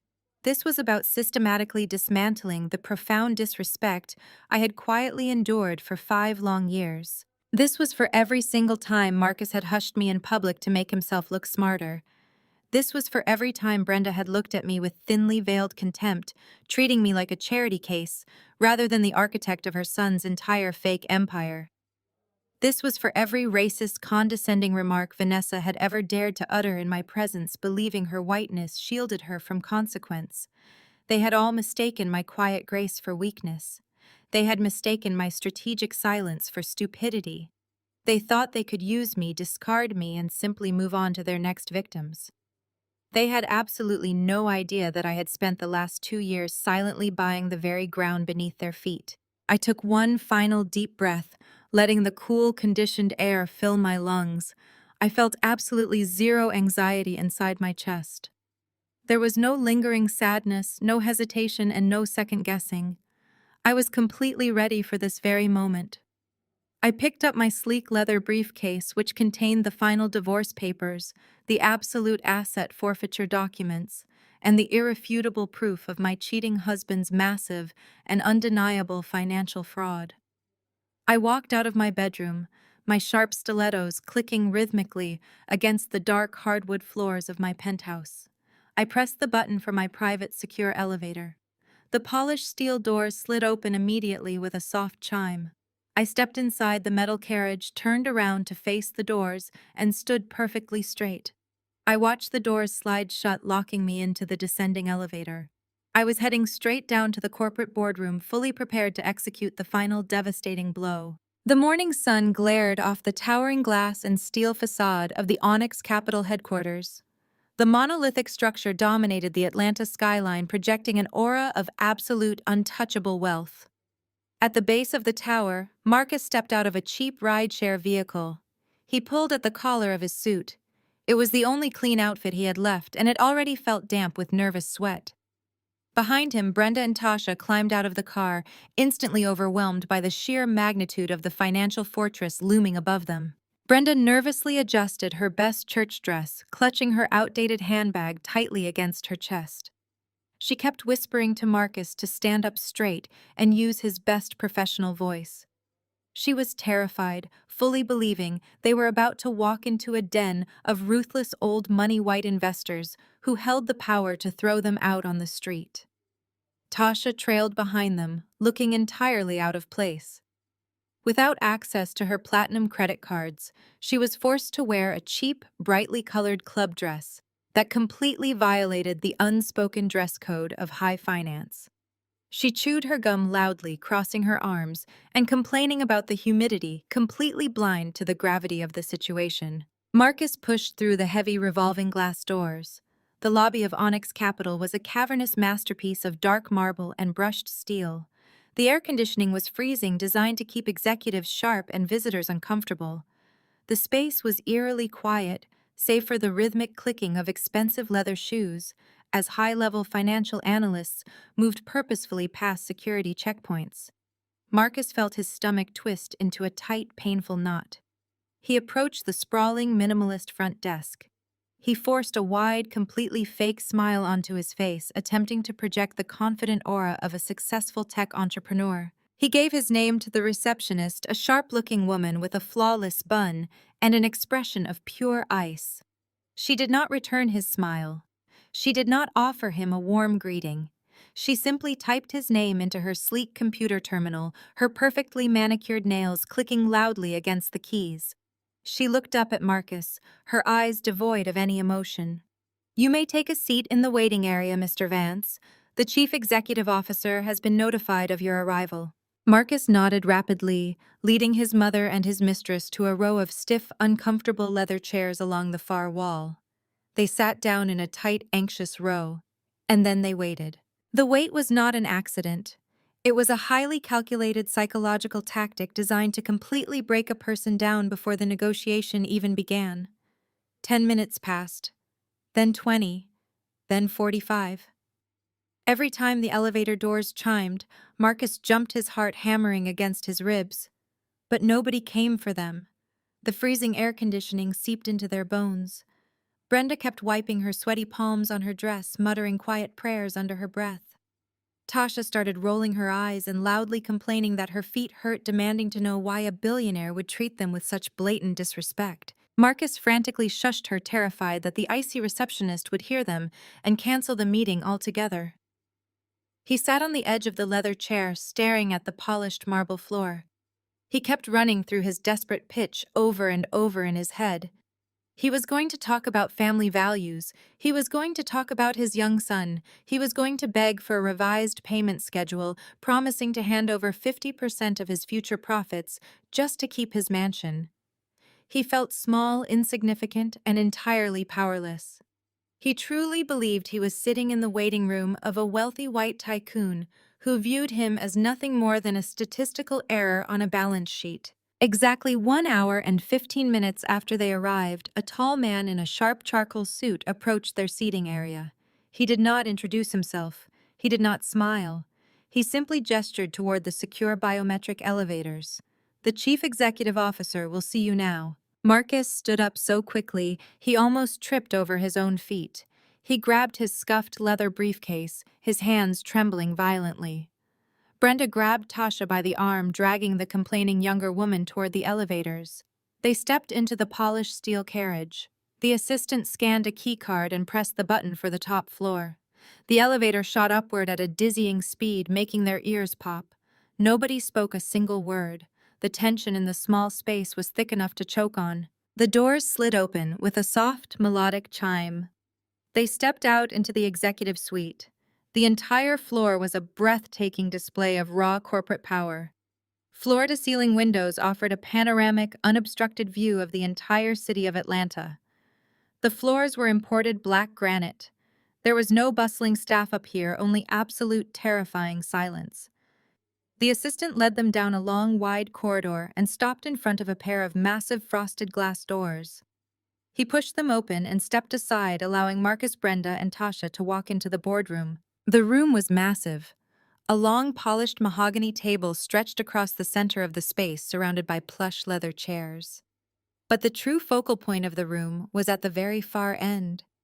Framed perfectly against the backdrop of the glittering city skyline sat a massive, high-backed executive leather chair. The chair was turned completely away from the door. The occupant was facing the floor-to-ceiling windows, looking out over the sprawling empire of Atlanta. Marcus stepped into the room, his expensive leather shoes sinking into the thick carpet. Brenda and Tasha followed closely behind him, their eyes wide with intimidation.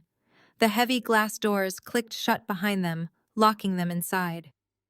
Marcus stood at the edge of the long mahogany table. His throat was completely dry. His palms were dripping with nervous sweat.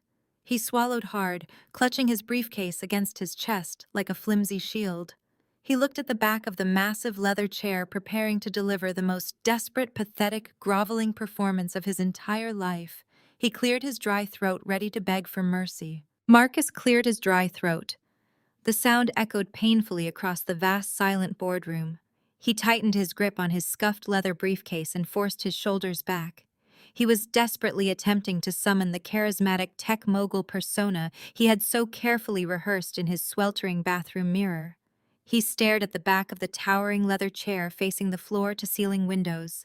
Sir Marcus began projecting his voice across the polished mahogany table.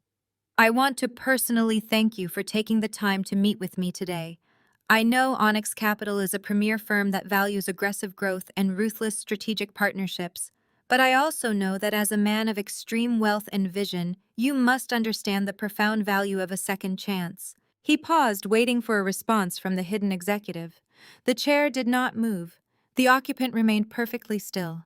Marcus swallowed hard, a drop of cold sweat rolling down the side of his face. He took a hesitant step forward, his expensive shoes sinking into the plush corporate carpet. I admit that my startup encountered an unforeseen liquidity crisis due to the sudden and unfortunate bankruptcy of my primary backer. But my business model is incredibly solid. The intellectual property alone is worth double the loan amount. I just need a temporary extension on the foreclosure notice, a simple restructuring of the debt. Brenda stepped up right behind him. She offered a nervous, trembling smile to the back of the chair. She clasped her hands together in a pleading gesture. Please, sir, Brenda added, her voice dripping with manufactured desperation. We are a good, hard-working family. My son is a brilliant man who just made a small mistake. We have a young child to think about. You cannot throw a beautiful little boy out onto the street. We are begging you to show us some Christian mercy. Tasha stood slightly behind Brenda, shifting uncomfortably in her cheap, brightly colored club dress. She crossed her arms tightly, looking around the intimidating boardroom with growing frustration. She leaned in and whispered loudly to Marcus, telling him to stop begging and just offer the man a percentage of the company so they could go home. Marcus frantically waved his hand behind his back, signaling his mistress to shut her mouth. He took another deep breath and delivered his grand finale. I will do absolutely anything to keep my home and secure my family, Marcus declared, his voice rising with theatrical passion. I will offer you 50% equity in my company. I will hand over all my voting rights. I will work around the clock to repay every single cent with maximum interest. I am a desperate man, and I am putting my entire life entirely in your hands. Just name your price. I will do anything. The silence that followed his pathetic speech was heavy and suffocating. The air conditioning hummed softly in the background. Then very slowly the massive leather executive chair began to rotate. The smooth mechanical sound of the swivel base seemed to echo like a gunshot in the quiet room.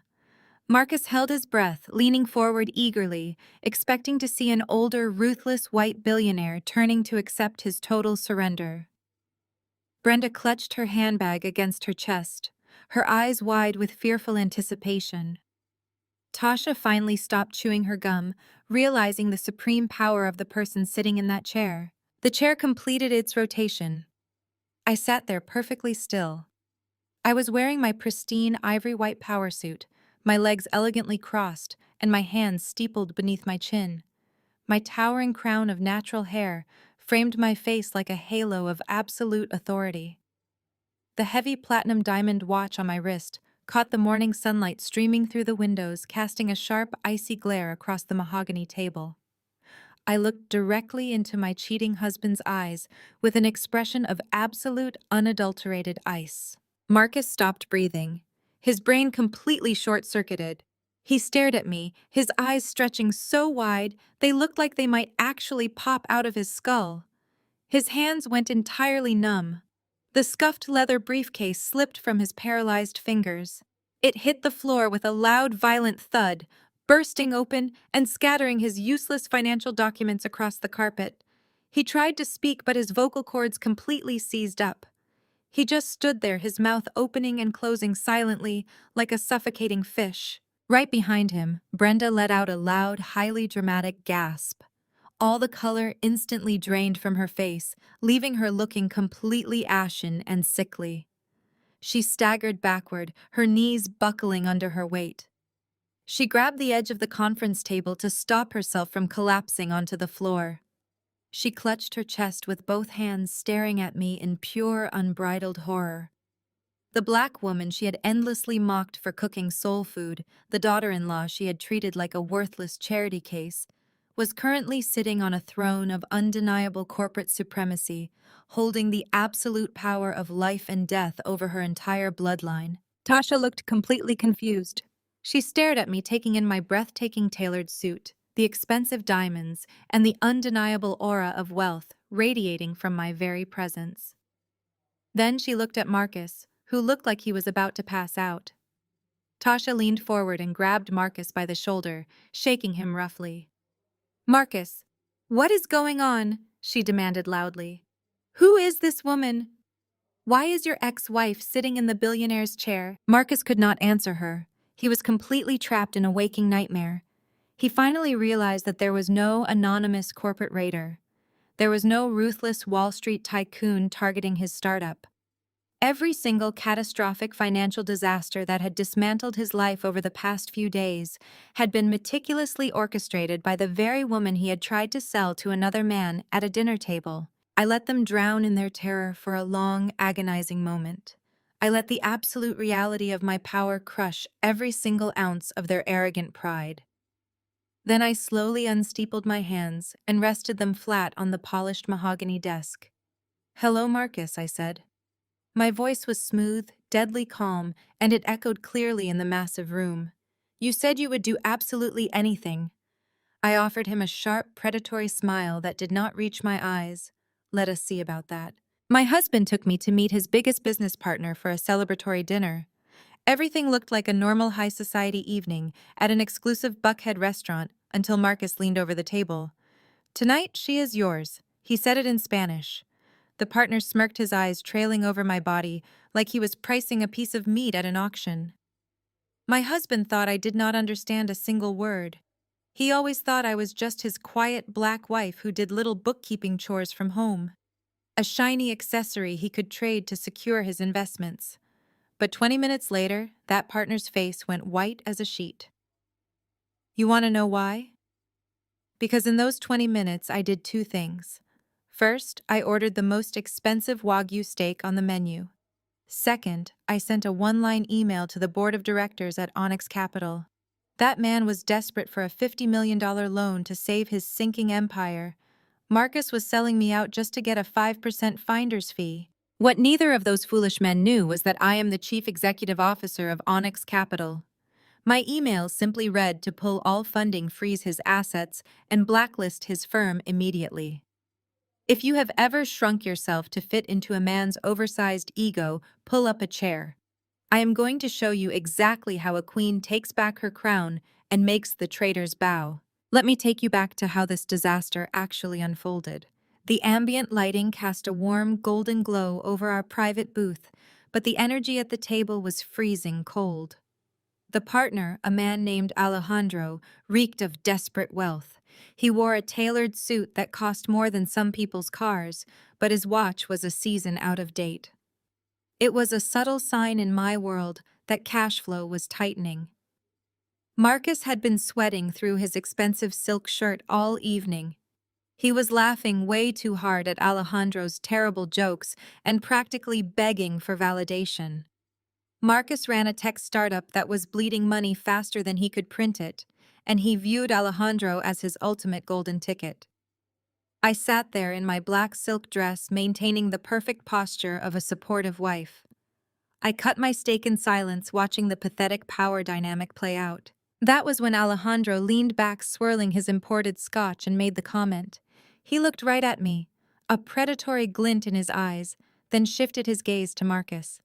He uttered those vile words in Spanish arrogantly, claiming me for the night as a condition of their business arrangement.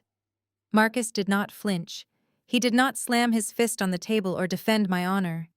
Instead, the man I had vowed to spend my life with chuckled and nodded in complete agreement. A cold wave of absolute clarity washed over me. For 5 years, I had built Marcus up from nothing. I had secretly edited his business proposals, managed his chaotic schedules, and smiled politely at corporate events while his colleagues talked down to me.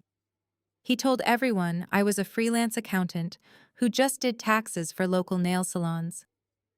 Earlier that very evening, when I tried to offer genuine insight about market trends, Marcus had hushed me in front of the waiter. But looking at him now, grinning as another man laid claim to my body, I realized Marcus was not a king building an empire. He was a parasite, and it was finally time to cut him off forever. I did not cry. I did not throw my drink in his face or cause a scene. I simply took a slow, deliberate sip of my bourbon. Under the heavy linen tablecloth, entirely out of their line of sight, I unlocked my phone. I opened the encrypted portal directly linked to the executive suite of Onyx Capital. Alejandro's holding company had been under our intense review for the past 3 weeks. He was completely reliant on our upcoming $50 million cash injection to keep his international businesses afloat. My fingers moved very swiftly across the glass screen. I bypassed the standard review committee and accessed my overriding executive privileges. I typed a direct order to my chief financial officer to halt all pending transfers, trigger immediate repayment clauses on his existing loans, and blacklist his firm across all our global partner networks. I hit the send button. Then I put my phone back into my clutch, picked up my silver fork, and took another bite of my perfectly cooked steak. It took exactly 12 minutes for the digital guillotine to drop. Alejandro was boasting loudly about his summer home in Spain when his phone began to vibrate violently against the glass table. He ignored it at first to maintain his dominant posture, but it rang again, and then a third time in rapid succession. Annoyed, he snatched it up and answered sharply. I watched his face closely as he listened to his chief financial officer on the other end. The arrogant smirk melted away in a matter of seconds. His skin turned an unnatural ashen shade of gray. His eyes widened in pure, unadulterated terror. He started stammering in rapid Spanish, demanding to know what was happening, asking how an entire global credit line could just vanish into thin air. He stood up abruptly, his chair scraping loudly against the hardwood floor. Marcus jumped up immediately, his hands raised in a placating gesture, begging to know if their lucrative deal was still on the table. Alejandro turned his panic into blind, vicious rage. He pointed a trembling finger right at Marcus's chest. He screamed that Marcus was a curse, that everything had just been ruined, and that Onyx Capital had just pulled his funding without warning.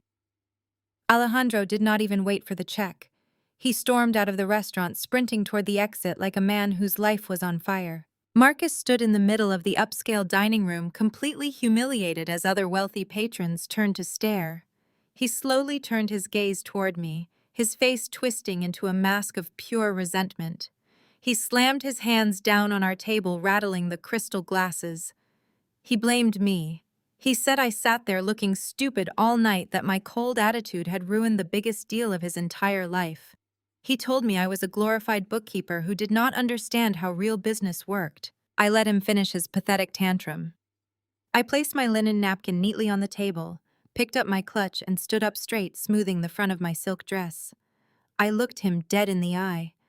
I did not raise my voice, but my words cut through the tense air with absolute lethal precision. If you are going to sell your wife, darling, at least know her net worth. I said it in flawless aristocratic Spanish.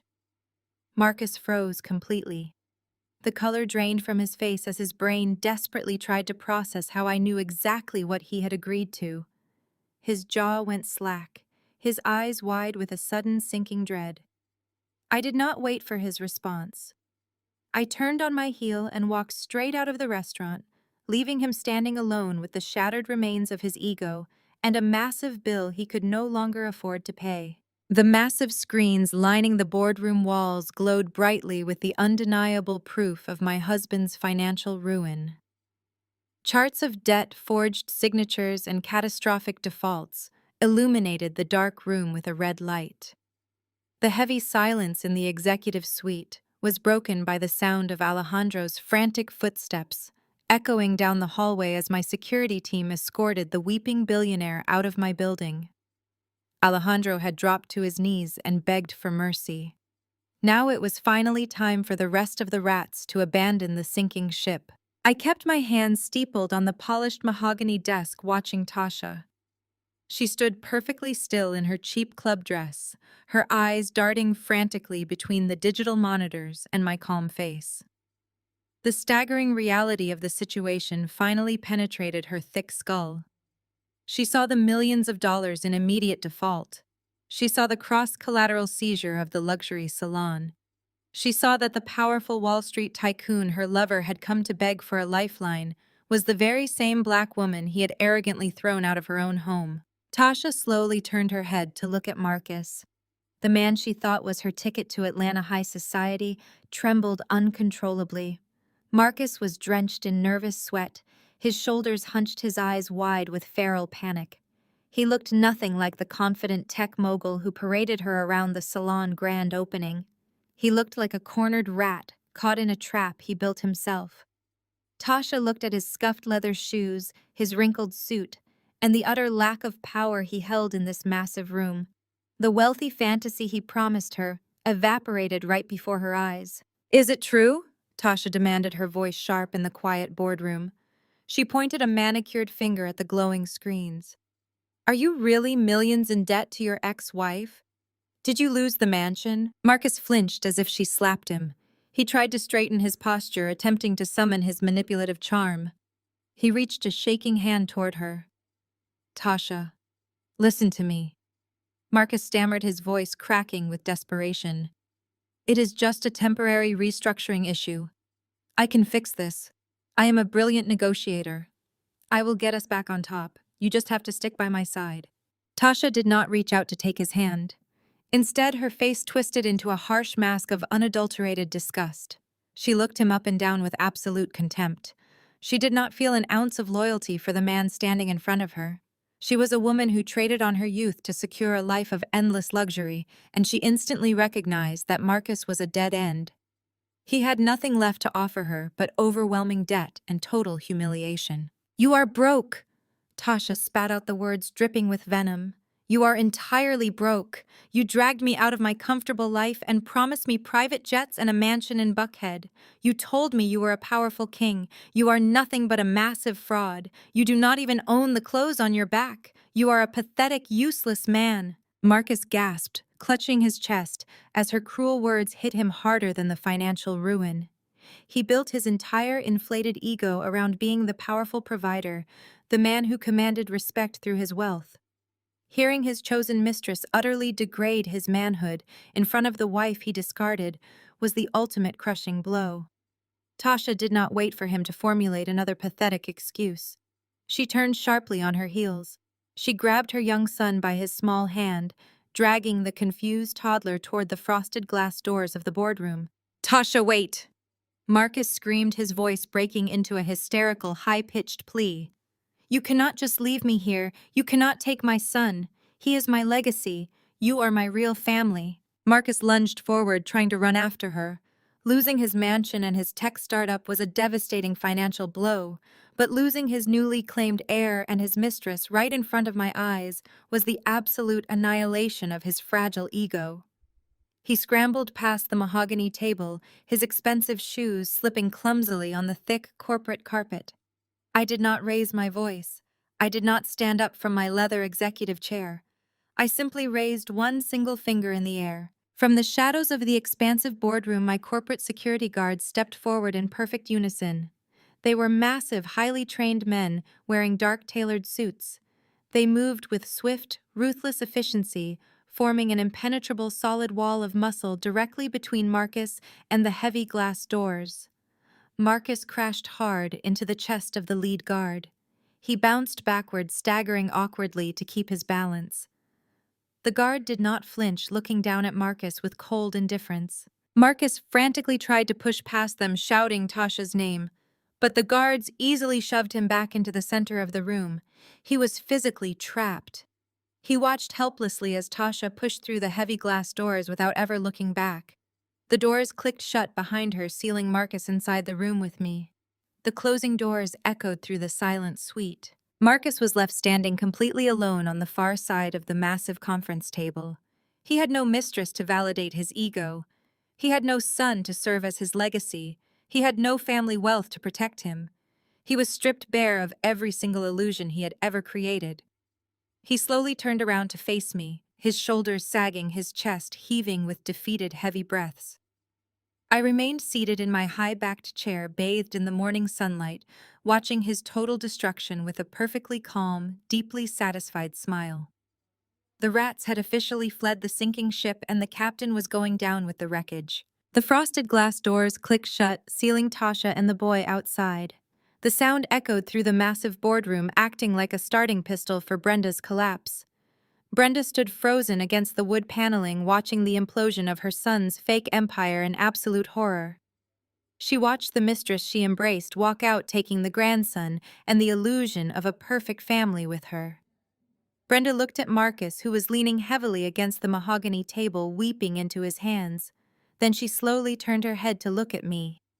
I was still seated in my leather chair, bathed in the bright Atlanta sunlight, completely untouched by the carnage I had orchestrated. The reality of her impending poverty finally crashed down on her shoulders. The lavish lifestyle she thought Marcus was providing was all funded by my secret charity, and I had just burned every last bit of it to the very ground. Brenda let out a wail that pierced the tension of the suite. Her knees buckled beneath her. She collapsed onto the carpet before my desk. She clasped her hands, tears streaming down her face. She looked up at me with wild, desperate eyes. "Nia, please, Brenda," sobbed her voice, cracking with manufactured anguish. "You cannot do this to us. You cannot throw us out on the street. We are family. We are your people. You know how hard the world is for us. Black families have to stick together. You cannot do this to your own people. You cannot let a black man lose everything he has built. You have to show some grace." I looked at the weeping woman. I did not feel a single drop of sympathy. I leaned forward, resting my forearms on the table. My eyes narrowed, filled with a cold fury that I had kept bottled up for 5 long years. "Do not you dare invoke our culture to save your greedy skin," I said, my voice dropping to a lethal whisper. "You did not care about black families sticking together when you sneered at my cooking and called my traditional meals cheap soul food. You did not care about elevating our people when you bowed down to Vanessa, worshiping her whiteness and letting her parade her racism all over my dining room. You smiled in my face while you helped your son hide his mistress. You chose Tasha. So go live in her cramped apartment." Brenda gasped, her mouth falling open as my words struck her. She tried to stammer out an apology, but the truth of her behavior choked her. She slumped down against the leg of the table, sobbing uncontrollably as the reality of her impoverished life set in. I ignored her and shifted my attention back to the main target. Marcus stood at the edge of the desk. His arrogant pride had been stripped away, leaving nothing but a terrified coward.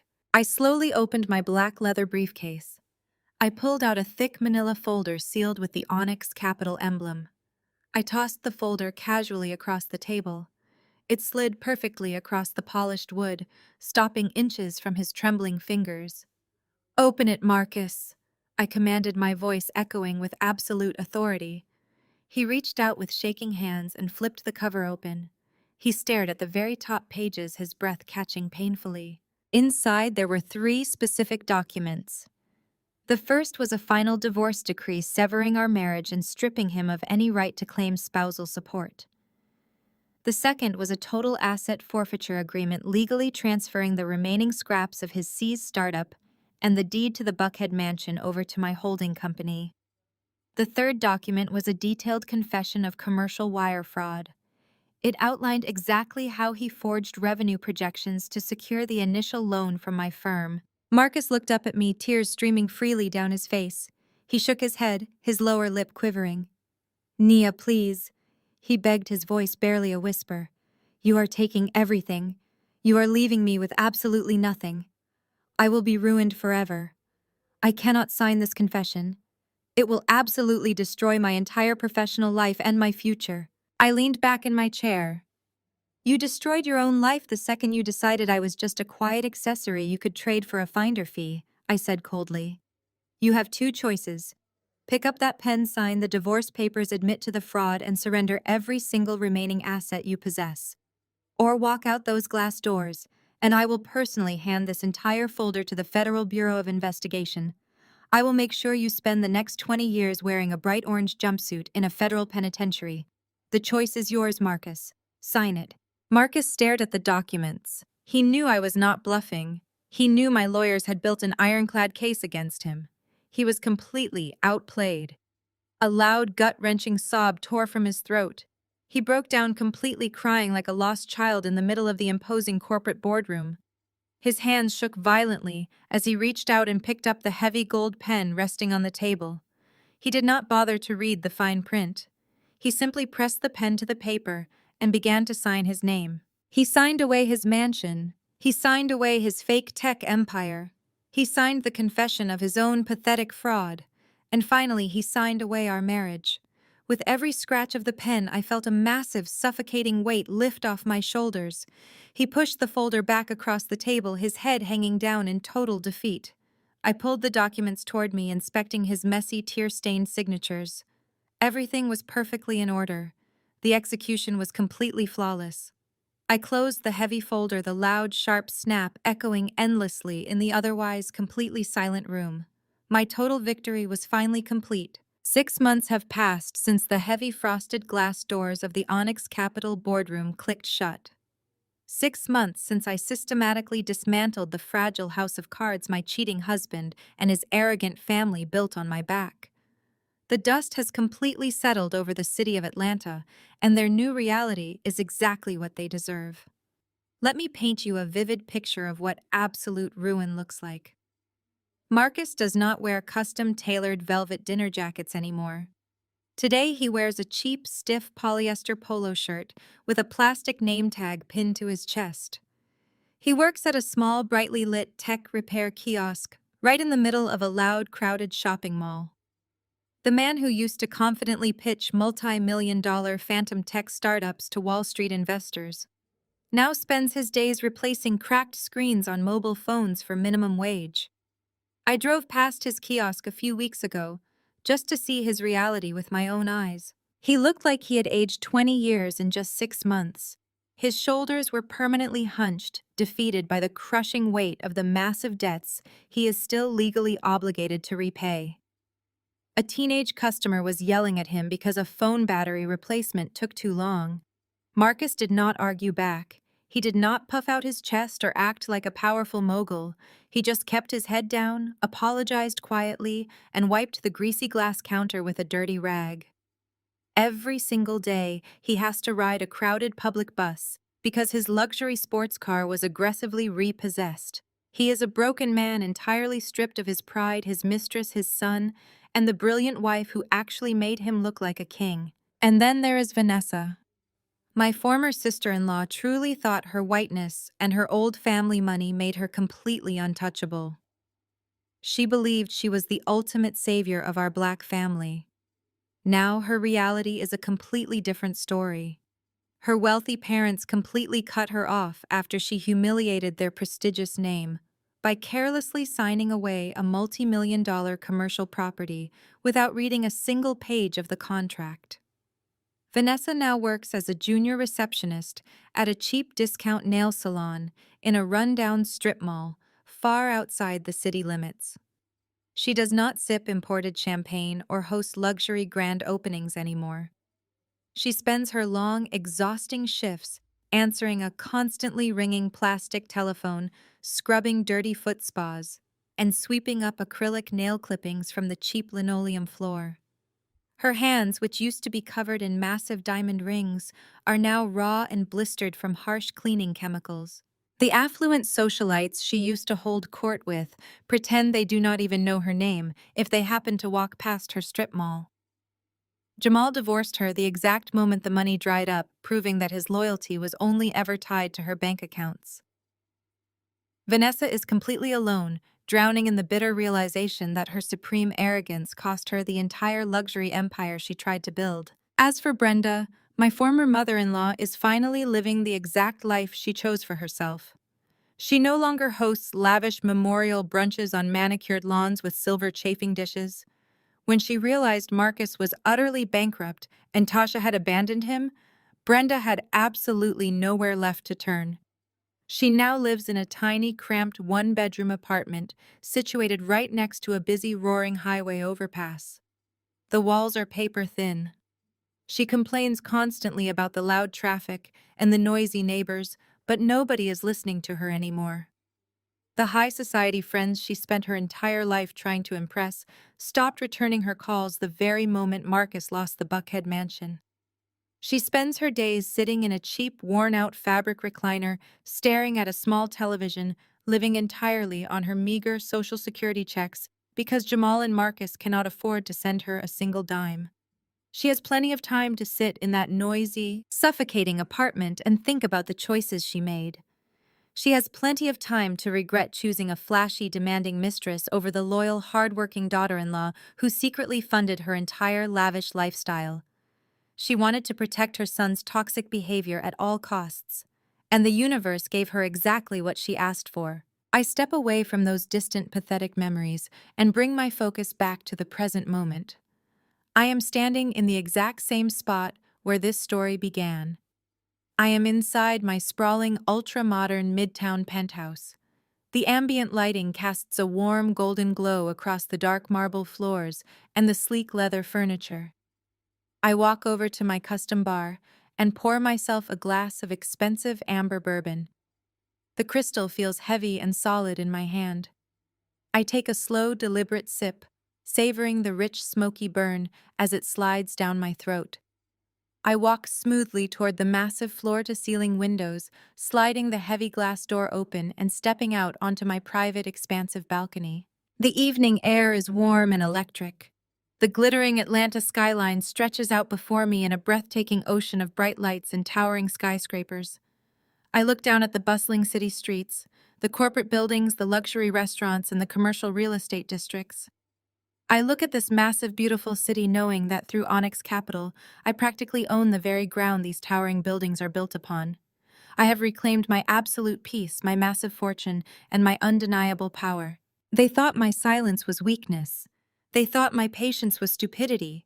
They thought because I did not raise my voice, because I did not throw violent tantrums or demand constant attention, that I was someone they could easily manipulate and discard like a piece of cheap jewelry. But the most dangerous woman in the room is never the one screaming. It is the one smiling, calculating, and quietly buying the very ground you stand on. I learned the hardest lesson of my life, and I am passing it directly to you today. Do not ever shrink yourself for a man's ego. Do not ever make yourself small just to make a weak man feel big. If he does not respect the throne you helped him build, do not cry about it. Buy the whole kingdom and make him mop the floors. I raise my crystal glass directly to the camera, offering a triumphant, lethal smile. I take one last sip of my bourbon, knowing I have absolutely won.